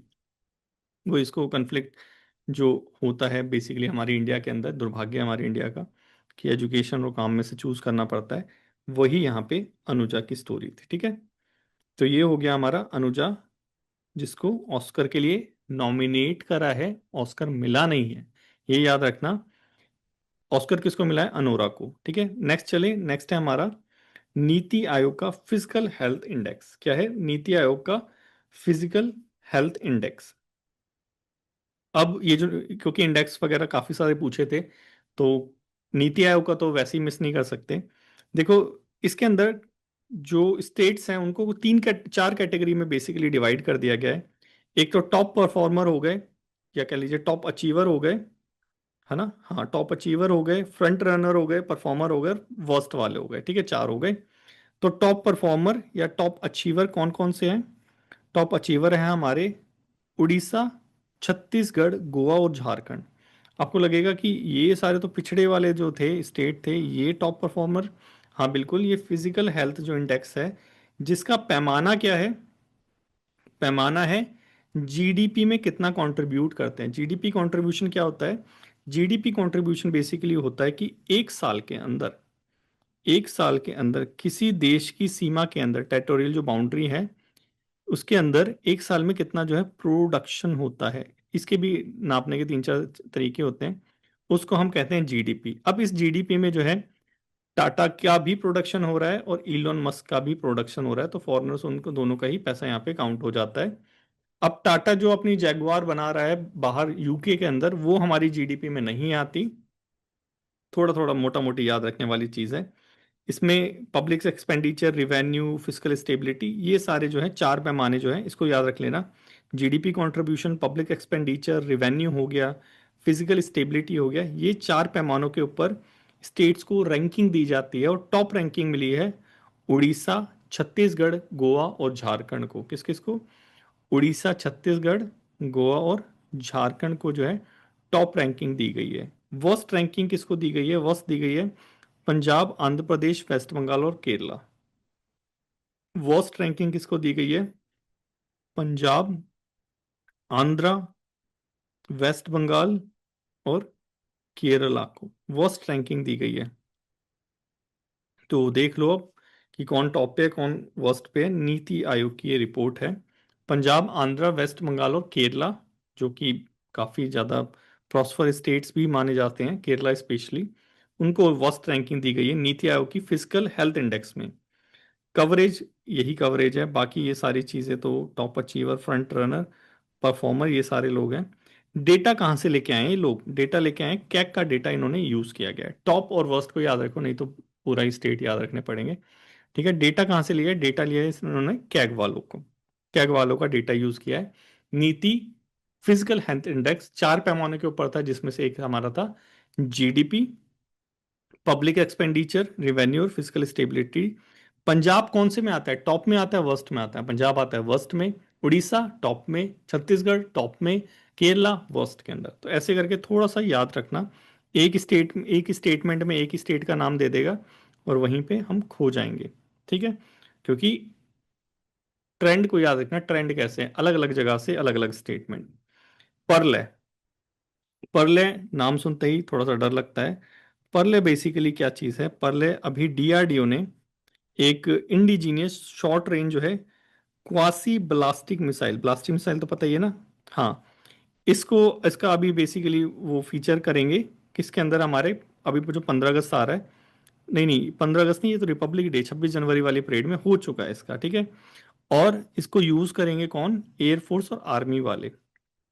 परले जो हमारी ब्लास्टिक मिसाइल है, सेमी ब्लास्टिक जो मिसाइल है, ये वाली जो दिख रही है 26 जनवरी में, जो डीआरडीओ ने बनाई है, उसको फीचर भी करा है। इसको जो है आर्मी वाले और एयरफोर्स वाले यूज करेंगे। क्यों यहाँ पे इंपॉर्टेंट है? क्योंकि ये फर्स्ट ऐसी ब्लास्टिक मिसाइल है जो हम कन्वेंशनल स्ट्राइक के लिए यूज करेंगे। मतलब कन्वेंशनल स्ट्राइक मतलब नॉन न्यूक्लियर वाली जो स्ट्राइक होती है वो होते हैं कन्वेंशनल स्ट्राइक, ठीक है। उसके लिए यूज करने वाली जो पहली मिसाइल है वो है हमारी पर्ल है। समझ आ गया? ये पर्ल है। रेंज थोड़ा सा देख लेना, 400 किलोमीटर, क्योंकि पहली मिसाइल है। कहाँ पे लेके जाएंगे इसको? हम लेके जाएंगे एलओसी और एलएसी के पास, चाइना और पाकिस्तान के पास। ताकि तुम ज़्यादा बोलोगे हम पर्ल लेके आ जाएंगे तुम्हारे यहाँ पे। तो ये भी हमने देख लिया था, एलएसी और एलओसी। अब ये इसको जो है डीएसी का अप्रूवल भी मिल गया है। देखो, जो भी डिफेंस के जो इक्विपमेंट्स होते हैं उनको खरीदने के लिए हमें जो है अप्रूवल लेना पड़ता है, किसका? डीएसी का। डीएसी को हेड कौन करता है? ये सीएपीएफ का एक क्वेश्चन था। इसको हेड करता है कौन? हमारे राजनाथ सिंह जी। राजनाथ सिंह जी। इंडिविजुअल का नाम याद रखते हैं तो ज्यादा याद रखते हैं। है कौन? हमारे डिफेंस मिनिस्टर, ठीक है। डिस्ट्रिक्ट मजिस्ट्रेट नहीं, डिफेंस मिनिस्टर हमारे राजनाथ सिंह जी, ठीक है। ये थोड़ा सा याद रखना। ये हो गया। इसके बाद नेक्स्ट चले 26 जनवरी। 26 जनवरी ऑल तो हो चुकी है, लेकिन कुछ कुछ बेस्ट चीजें हैं, उनको हम देख लेते हैं। 26 जनवरी पे जो बेस्ट झांकी का अवार्ड दिया गया था वो दिया गया था उत्तर प्रदेश की झांकी को, जो तो आपको दिख रही है, ठीक है। ये थोड़ा सा आपको पता होना चाहिए। अब थोड़ा 26 जनवरी के बारे में काफी टाइम हो गया, भूल गए होंगे, मैं दोबारा से याद दिलवा देता हूँ। 26 जनवरी की थीम थी स्वर्णिम भारत, विरासत और विकास। मतलब golden India heritage and development, ये दोनों के नाम याद रखना बच्चों। स्वर्णिम भारत, विरासत और विकास, दोनों के नाम हमें याद रखने हैं। चीफ गेस्ट कौन थे? चीफ गेस्ट थे हमारे सुबांतो सुबांतो प्रबोवो सुबांतो, जो कि इंडोनेशिया के प्रेसिडेंट है। और रिपब्लिक डे को लीड कौन करता है? हमारे राष्ट्रपति जी, जो हमारी द्रौपदी मुर्मू जी हैं, ठीक है। तो ये कुछ इवेंट था, ये थीम जरूर याद याद कर लेना। इसके बाद मिलिट्री पे चलते हैं। मिलिट्री में जो परेड हुई थी, मिलिट्री से रिलेटेड, उसको जो है परेड को जो लीड करा था वो करा था हमारे लेफ्टिनेंट जनरल भावनीश कुमार ने, जो कि जीसीओ थे दिल्ली एरिया के। बाकी काफ़ी सारे रेजिमेंट्स ने पार्टिसिपेट करा था, कुछ याद करने की ज़रूरत नहीं है। ट्राई सर्विस टैबलेट, इसको थोड़ा सा याद रखना क्योंकि फर्स्ट एवर डिस्प्ले था ये। तो तीनों जो सेना की डिस्प्ले हुआ था उसकी थीम थी सशक्त और सुरक्षित भारत। अब यही थीम को देके बोल लेंगे 26 जनवरी की थीम क्या थी, तो आपको लगेगा सशक्त और सुरक्षित भारत, लेकिन नहीं, ऐसा नहीं है। उसका तो स्वर्णिम और विकसित भारत था। यही था ना, स्वर्णिम भारत, विरासत और विकास, सॉरी, इसको थोड़ा सा याद रखना। Golden India heritage and development. उसके बाद मेस्ट मार्चिंग, इंडिया आर्मी की बात करें तो जो हमारी तीनों सर्विसेज हैं, नेवी, आर्मी और एयरफोर्स, उसमें से आर्मी को जो है बेस्ट मार्चिंग का अवार्ड दिया गया, उसमें जम्मू कश्मीर की राइफल रेजिमेंट्स को। और सेंट्रल आर्म पुलिस फोर्स की बात करें तो दिल्ली पुलिस को बेस्ट मार्चिंग कंटीजेंट का अवार्ड मिला। टैबलेट की बात करें, झांकी जो निकलती है, तो उत्तर प्रदेश के झांकी को महाकुंभ मेला जो था, उत्तर प्रदेश की झांकी को बेस्ट अवार्ड मिला। और उस झांकी का नाम था महाकुंभ झांकी। थीम स्वर्णिम भारत, विरासत और विकास, सेम वही है। दूसरा त्रिपुरा, तीसरा आंध्र प्रदेश। उसके बाद मिनिस्ट्री की बात करें तो मिनिस्ट्री ऑफ ट्राइबल अफेयर को जो है बेस्ट झांकी का अवार्ड दिया गया जनजातीय गर्व वर्ष के रूप में। तो हाँ भाई, यहाँ पे थोड़ी थोड़ी चीजें जो हैं वो हमें याद करने की जरूरत है। बेस्ट झांकी Uttar Pradesh, ministry tribal ministry, army Delhi police, ठीक है। नेक्स्ट चलें, यूसीसी आर्टिकल 44। यूसीसी यूसीसी आता है कौन से में? आर्टिकल 44 के अंदर आता है यूनिफॉर्म सिविल कोड, जो कि हमारा डीपीएसपी में आता है, जो कि लीगली वो जो है एनफोर्सेबल नहीं है। कौन से पार्ट के अंदर आता है? कॉन्स्टिट्यूशन के पार्ट आता है 4 के अंदर, ठीक है। 3 में नहीं आता, फंडामेंटल राइट आता है।